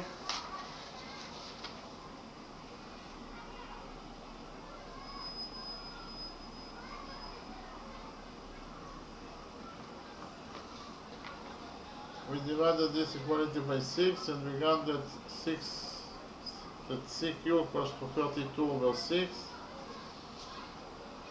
We can divide the numerator and the denominator of this number by 2. We get that actually CQ equals to 16 over 3 units.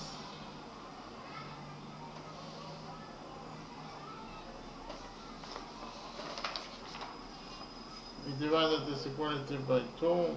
We got that CQ equals to 16 over 3 units because 32 over 2 is 2 and 6 over 2 is 3. So we got the value of CQ.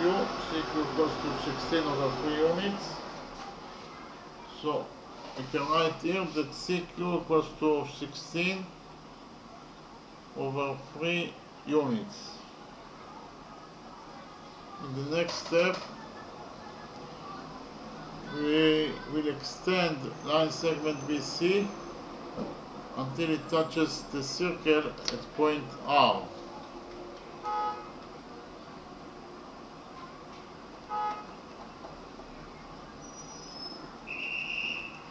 Again, we extend that line segment BC until it touches the circle at point R. Point R is the point of contact between the circle and chord BR. Okay? And again, we will find the value of the new line segment RC by implementation of the fourth rule on this circle, because actually we have chord RB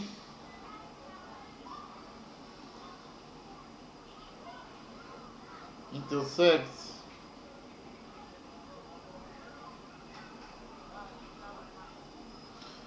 with chord DQ at point C.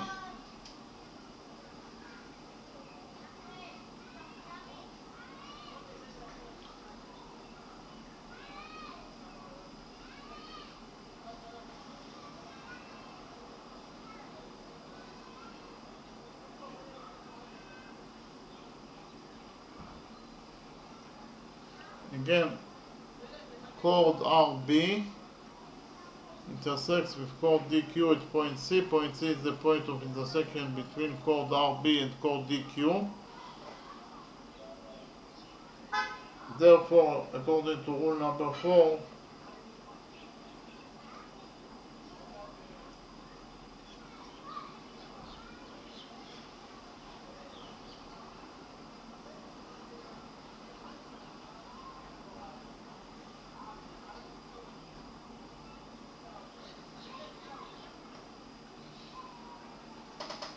RC times CB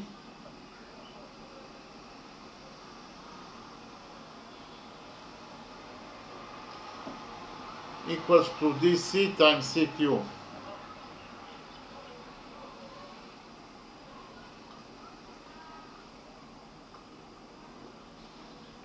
We'll read again the things that I wrote. Chord RB intersects with chord DQ at point C. Again, chord RB intersects with chord DQ at point C. Point C is the point of intersection between chord RB and chord DQ.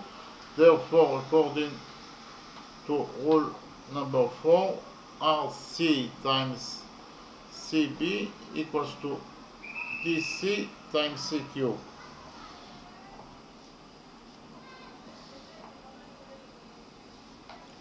RC is the missing line segment. I will leave it as it is. RC go to the line segment CB equals to 8 units. Line segment DC equals to 6 units. And line segment CQ equals to 16 over 3 units. So, in total, we got that 8 times RC equals to 6 times 16 over 3 units. 6 over 3 is 2, so I write it down.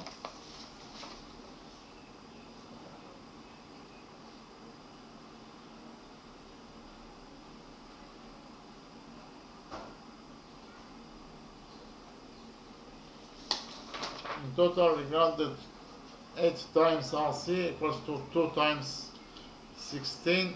2 times 16 is 32, so I'll write it down.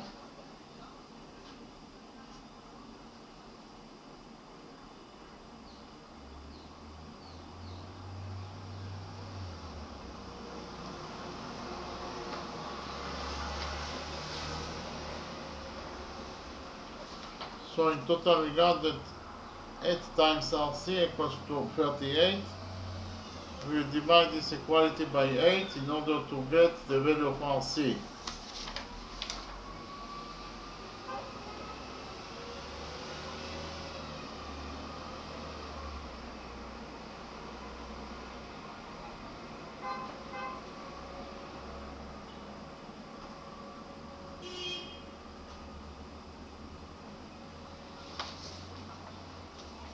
We divided this equality by 8. We got that RC equals to 4 units because 32 over 8 is 4.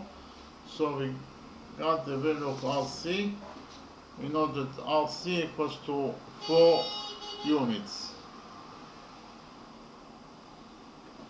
So we actually got the values of all the line segments inside this circle, and the only missing thing is the radius of this circle. In order to find out the radius of this circle, we will implement rule number 5 in this circle. Actually, according to rule number 5, if two chords are intersecting each other at 90 degrees, if chord AB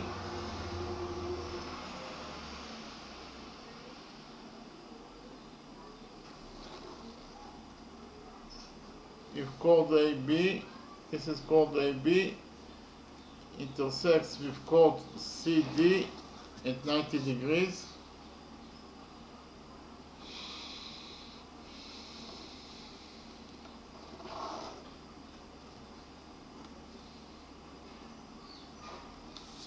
chord AB intersects with chord CD at 90 degrees.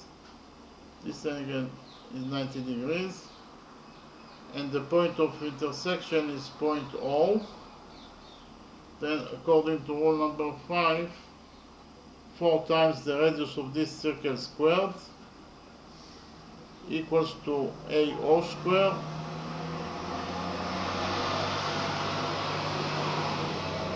plus BO squared plus CO squared plus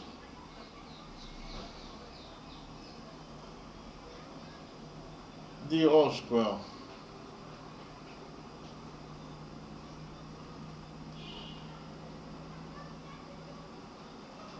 Okay.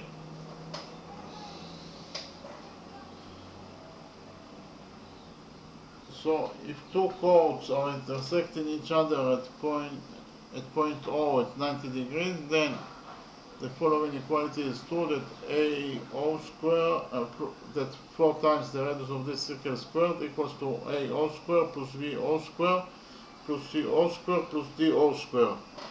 So I write down all number 5.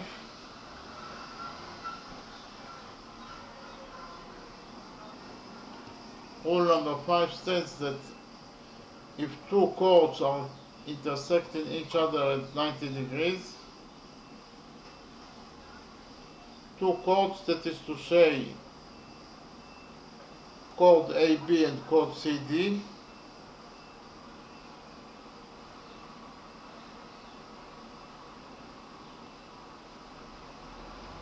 are intersecting each other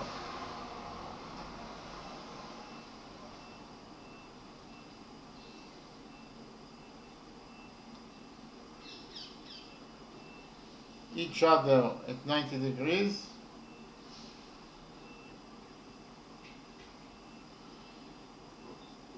and 90 degrees, and the point of intersection is point O.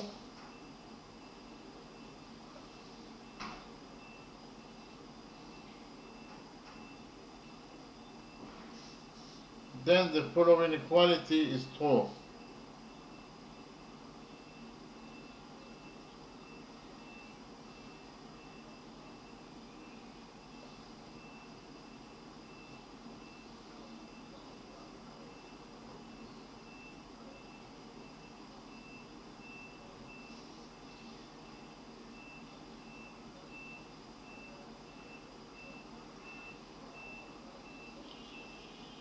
Four times the radius of this circle squared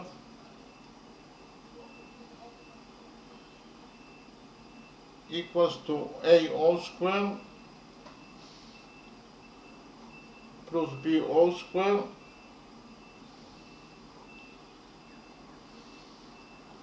plus CO squared plus DO squared.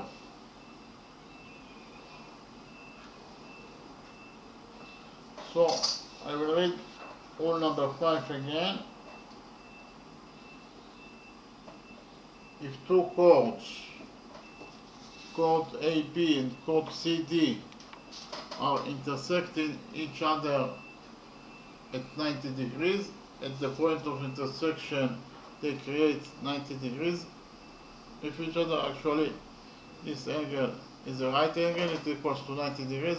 Actually, all the four angles around point O are right angles.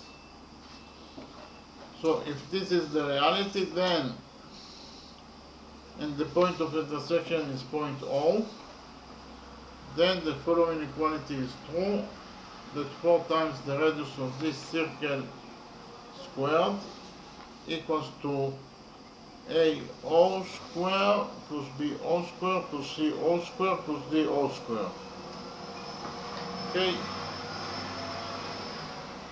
so actually we can implement rule number 5 in our circle.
We can implement rule number 5 in our circle because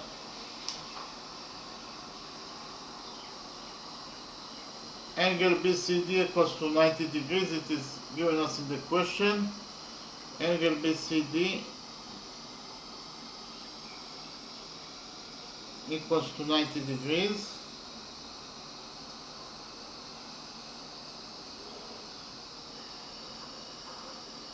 Actually, all the angles around point C are right angles. All the four angles are right angles. And chord RB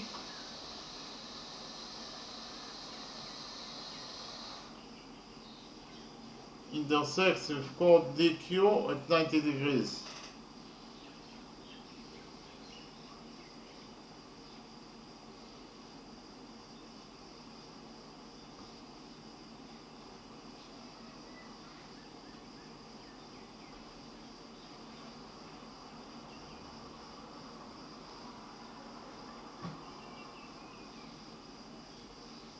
chord RB intersects with chord DQ at 90 degrees.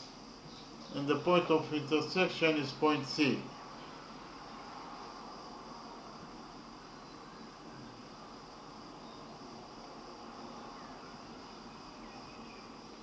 Therefore, according to rule number 5,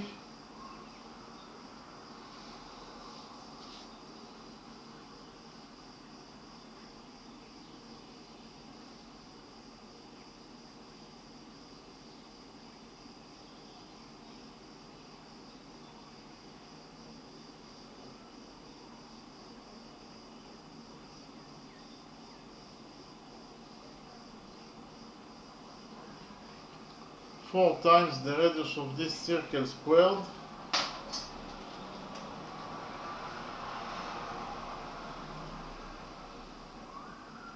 equals to RC squared plus BC squared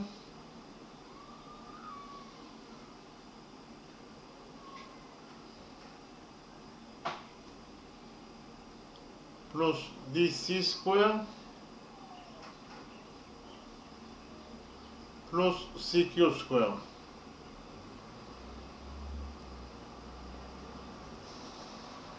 I will read the things that I wrote again.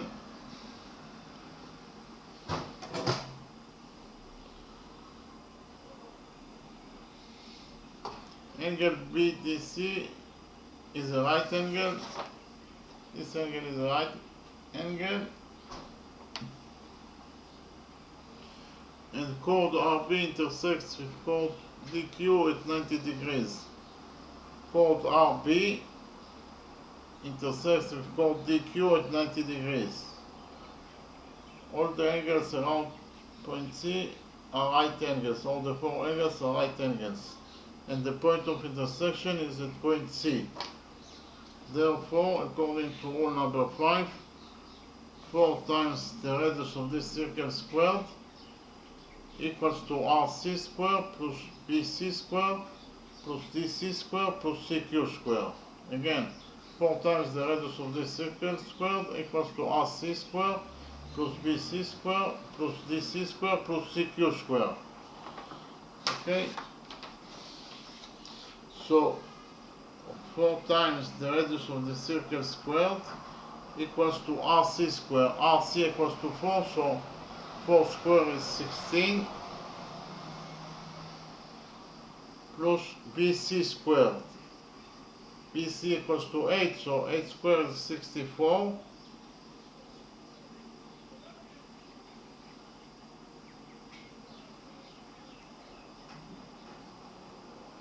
plus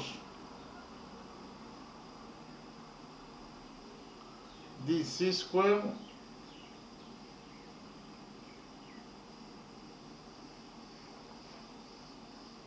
DC squared. DC equals to 6, so 6 squared is 36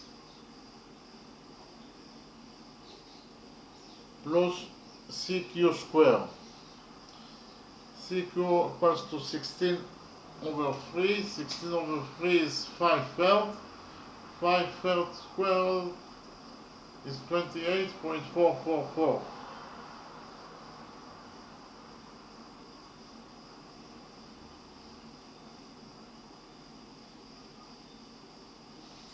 So in total we got that 4 times the radius of the circle squared equals to 16 plus 64 plus 36 plus 28.444. 64 plus 36 is 100. 100 plus 16 is 116. 116 plus 28.444 equals to 144.444. So in total we got that 4 times the radius of the circle squared equals to 144.444.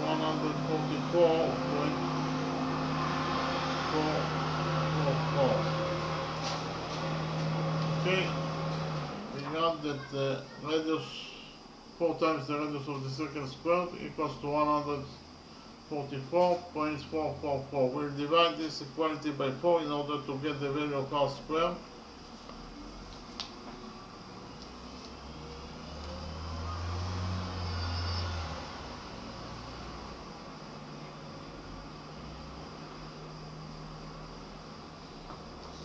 So we got the value of r square. R square equals to 36.111.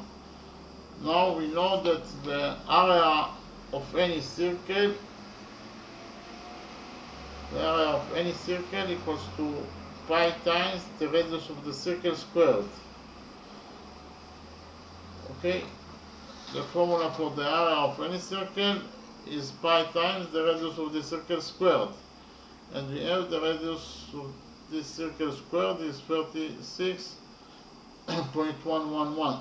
So we can substitute r squared by 36.111, and we will get that the area of our circle will be equal to pi times 36.111 square units.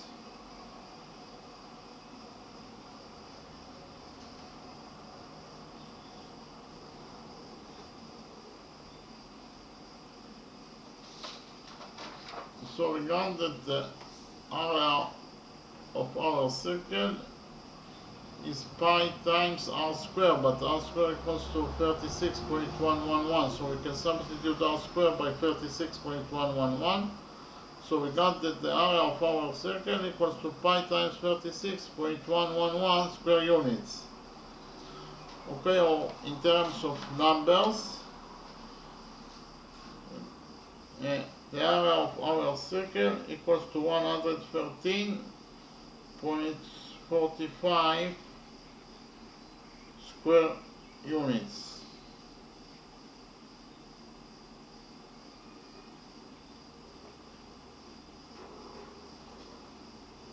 So, in terms of numbers, we got that the area of the circle equals to 113.45 square units.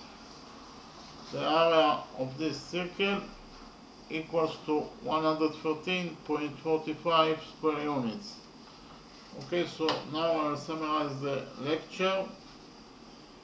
Actually, we wanted to find out the area of this circle, and inside this circle we have a shape,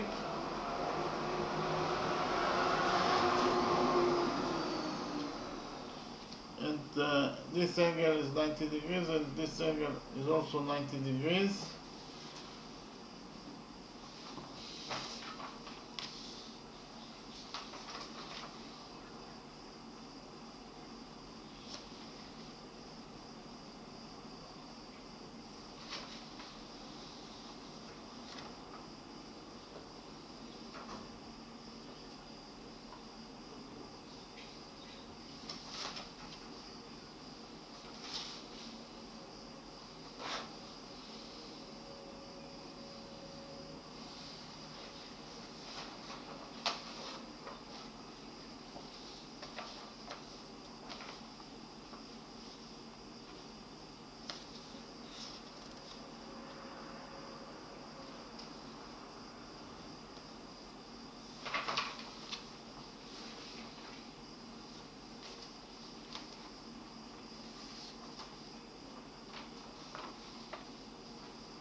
And we want to find out the area of this circle. We know that inside the circle we have a shape that size AD of side, the size of side AB of this shape is 4 units, side DC of this shape is 6 units, and side BC of this shape equals to 8 units, and we want to find out the area of this circle. In order to find out the area of this circle, we define the term of one-sided angles. Okay, what are one-sided angles?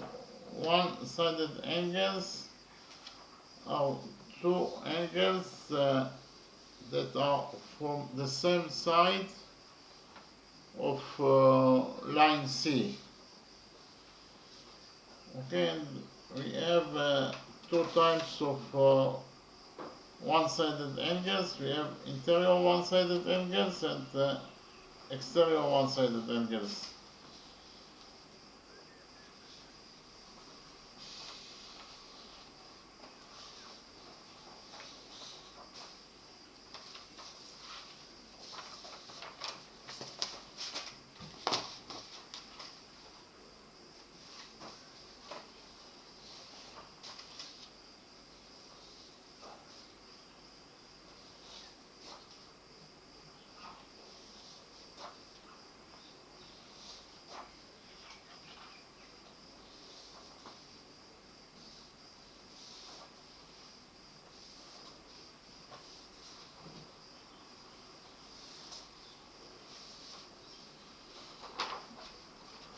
Okay,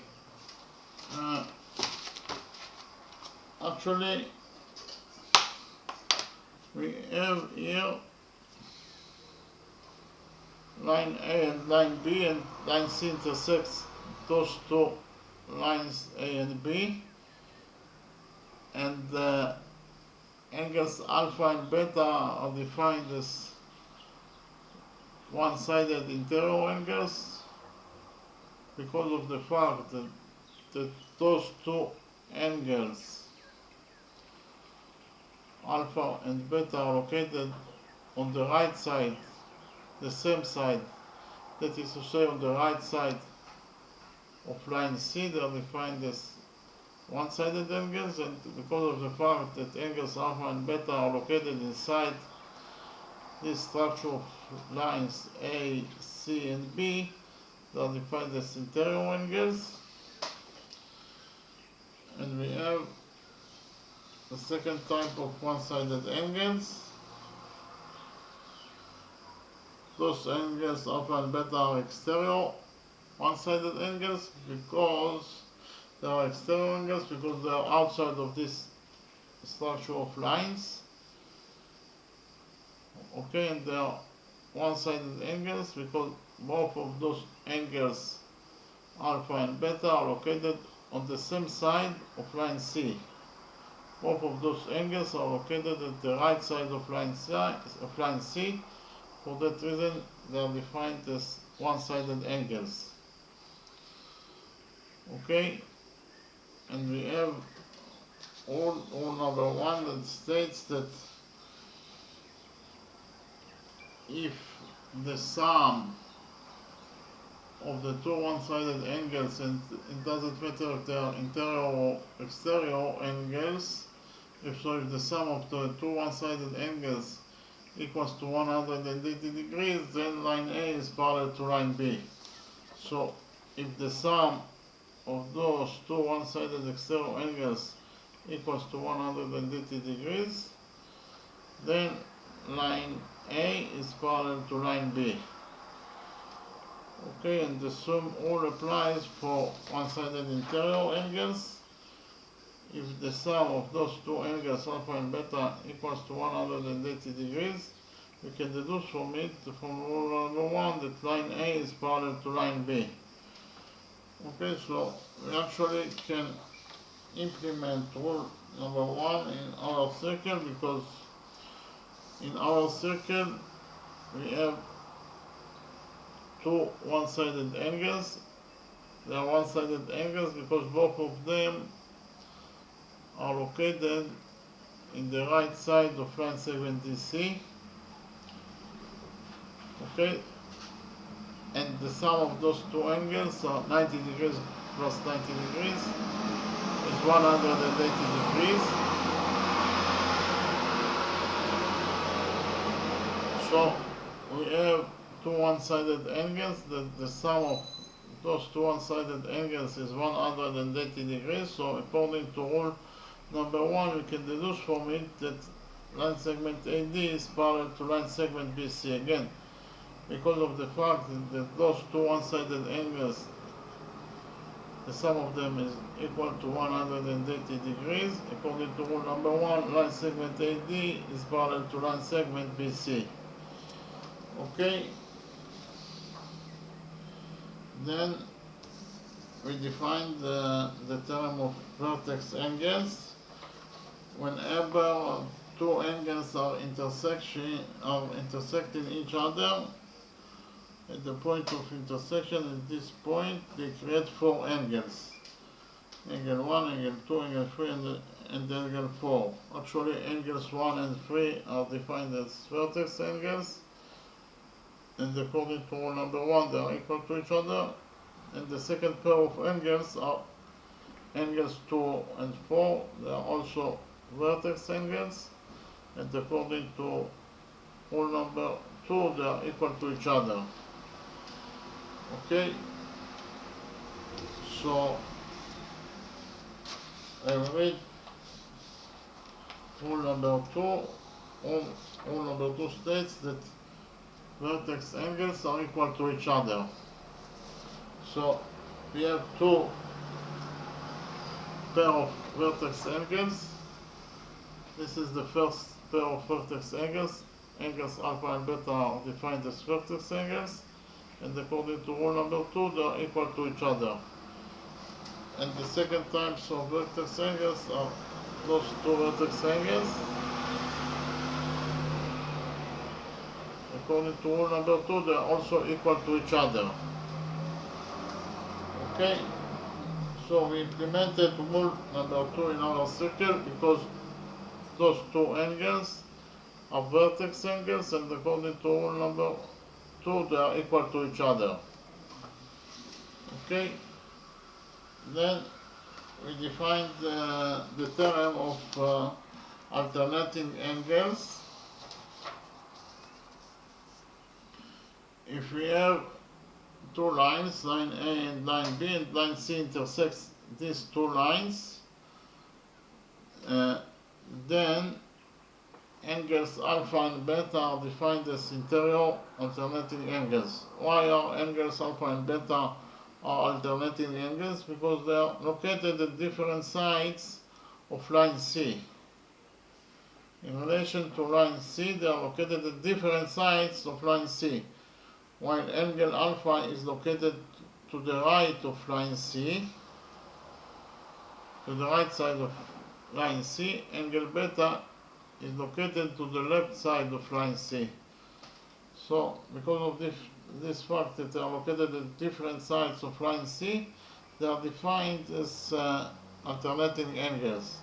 And because of the fact that both are located inside the structure of lines, inside this structure of lines, A, B, and C, they are defined as interior angles.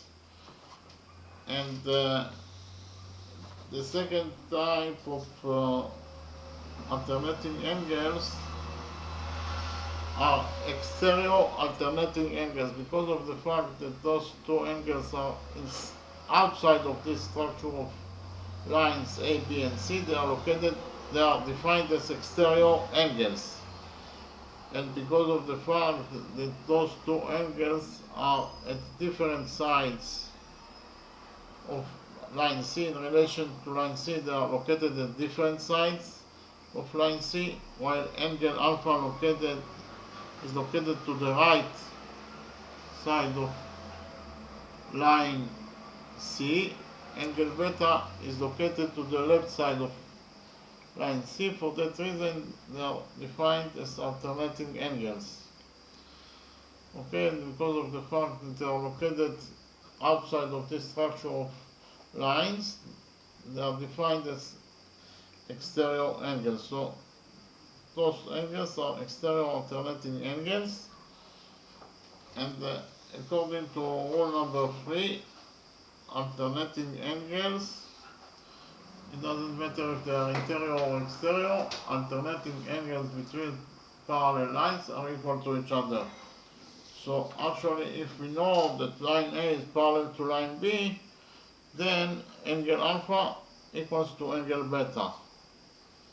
Okay, if line A is parallel to line B, then alpha equals to beta. the same rule we have about the interior alternating angles. If we know that line A is parallel to line B, then angle alpha equals to angle beta. Okay, according to rule number 3.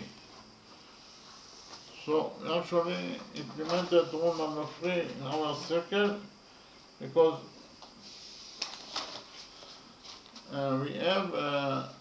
we related actually to triangle BOC and triangle AOD. In those two triangles we have those two angles that are equal to each other because they are vertex angles, and according to rule number 2, vertex angles are equal to each other. And also angle DAO, this angle equals to angle BCO because of the fact that they are alternating angles and they are located between parallel lines. Line segment AD is parallel to line segment BC. According to rule number 3, they are equal to each other. And also those two angles are equal to each other because they are alternating angles and they are located between parallel lines. Line segment AD is parallel to line segment BC. So according to rule number 3, they are also equal to each other. So we actually proved that three angles of this green triangle are equal to three angles of this green triangle. Therefore, we actually proved that those two green triangles are similar triangles, they are similar to each other. And if two triangles are similar to each other, we have the special relationship between the sides of similar triangles. AB over DE equals to AC over DF equals to BC over EF. Okay, we actually implemented this rule in our two similar triangles. We can say that OB over OD equals to OC over OA equals to BC over AD. Okay? OB over OD equals to OC over OA equals to BC over AD. But we know that BC equals to 8 units and AD equals to 4. So BC over AD is 8 over 4 equals to 2. We derived from this equality two equalities, that OB over OD equals to 2, and from it we concluded that OB equals to 2 times OD. So if OD equals to A, then OD equals to 2 times A. And we have the second equality that states that OC over OA equals to 2. If OC over OA equals to 2, then OC equals to 2 times OA. OC equals 2 times OA. So if OA equals to B, then OC equals to 2B. And in order to find out the values of A and B, we implemented the Pythagorean theorem. On this drawing, we have angle ADC, that is the right angle. So according to the Pythagorean theorem, AC square equals to AD square plus DC square. Okay? And AC equals to B plus 2B. AC equals to 3B. So 3B square equals to AD square plus DC square. And we know that the value of AD is 4 units, the value of DC is 6 units, and the only missing variable is B. So we put the data inside the Pythagorean theorem equation, and we found out that the value of B is 2 over 3 times root 13, and the value of 2B is 4 over 3 times root 13. And again we implemented the Pythagorean theorem on the right triangle BCD because of the fact that angle BCD is a right angle, then triangle BC is a right triangle, so we can say that the square of the hypotenuse, that is to say dB square, equals to the sum of the squares of the perpendiculars equals to DC square plus BC square. Okay, dB square equals to DC square plus BC square. The value of dB actually is A plus 2A is 3A, and the value of DC is 6 units and the value of BC is 8 units. So the only missing variable is A. So we put the data inside the Pythagorean theorem equation, and we found out that the value of A is 10 over 3 units, while the value of 2A is 20 over 3 units. So actually we got all the values of all the line segments inside this circle, and I copied this drawing here. We found the A and B, and in the next step we extended line segment AC until it touches the circle at point P. Point P is the point of intersection, it's the point of contact between the circle and chord AP, and we found out the value of CP according to the fourth rule. Rule number 4 states that if two chords, that is to say chord AB and chord CD, are intersecting each other at point O is the point of intersection between chord AB and chord CD, then the following equality is true, that AO times BO equals to CO times DO. And we actually implemented rule number 4 in our circle, because in our circle we have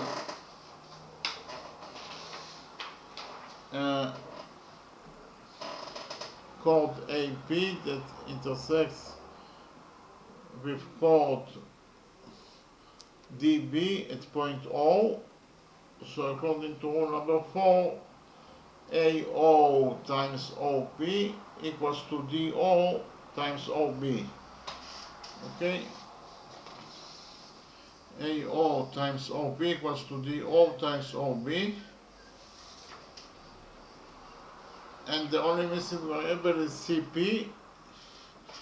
And we put all the data inside this equality, and we found out that the value of CP is actually 16 over root 13 units.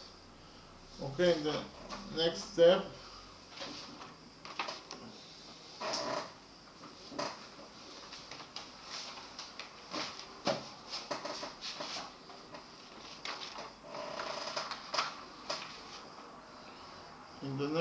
we extended the line segment DC until it touches the circle at point Q.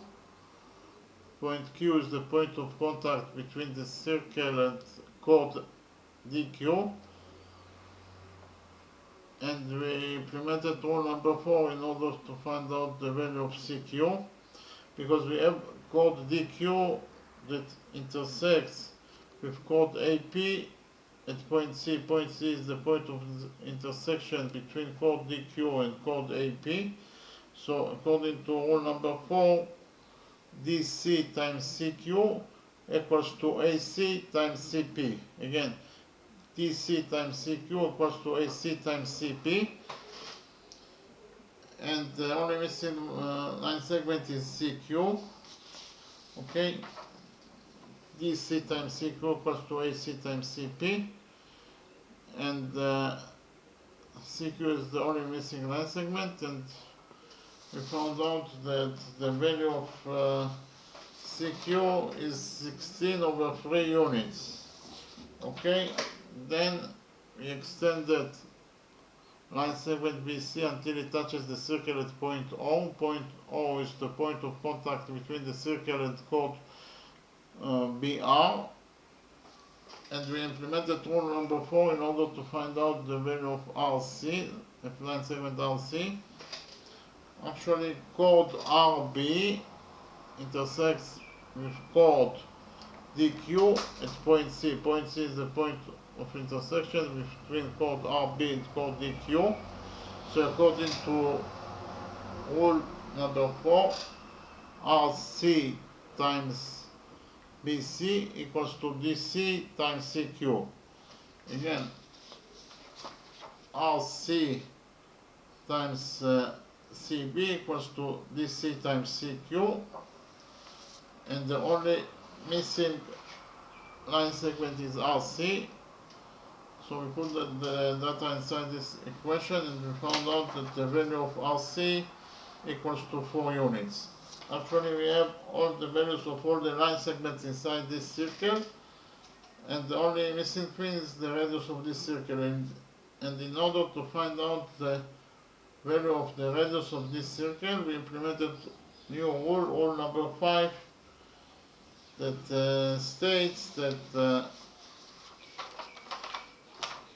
if two chords, chord AB and chord CD, are intersecting each other at 90 degrees, and the point of intersection between those two chords is at point A, then the following equality is true, that 4 times the radius of this circle squared equals to A all square plus B all square plus C all square plus D all square. Okay, again, 4 times the radius of this circle square, 4 times the radius of this circle squared equals to A all square plus B all square plus C all square plus D all square. Okay? So, whenever two chords are intersecting each other at 90 degrees, we can implement rule number 5. And in our circle, we know that angle BCD equals to 90 degrees, and actually chord RB intersects with chord DQ at 90 degrees. All the angles around point P are right angles, so we can implement rule number 5 in this circle. We can say that 4 times the radius of this circle squared equals to RC squared plus BC squared plus DC squared plus CQ squared. Okay? 4 times the radius of this circle squared equals to RC squared plus BC squared plus DC squared plus CQ squared. Okay, 4 times the radius of this circle squared equals to RC squared plus BC squared plus DC squared plus CQ squared. Okay, and we actually know the values of all the line segments, in this equality. We put the values of the line segments in this equality, and we found out that the value of R square is 36.111. So the area of any circle is pi times the radius of that circle squared.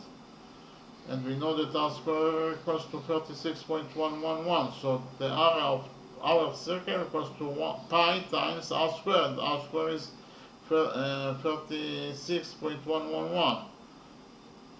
So the area of our circle is pi times 36.111 square units, or in terms of numbers, the area of this circle is 113.45 units. Again, the area of this circle equals to 113.45 square units. Okay, thank you very much.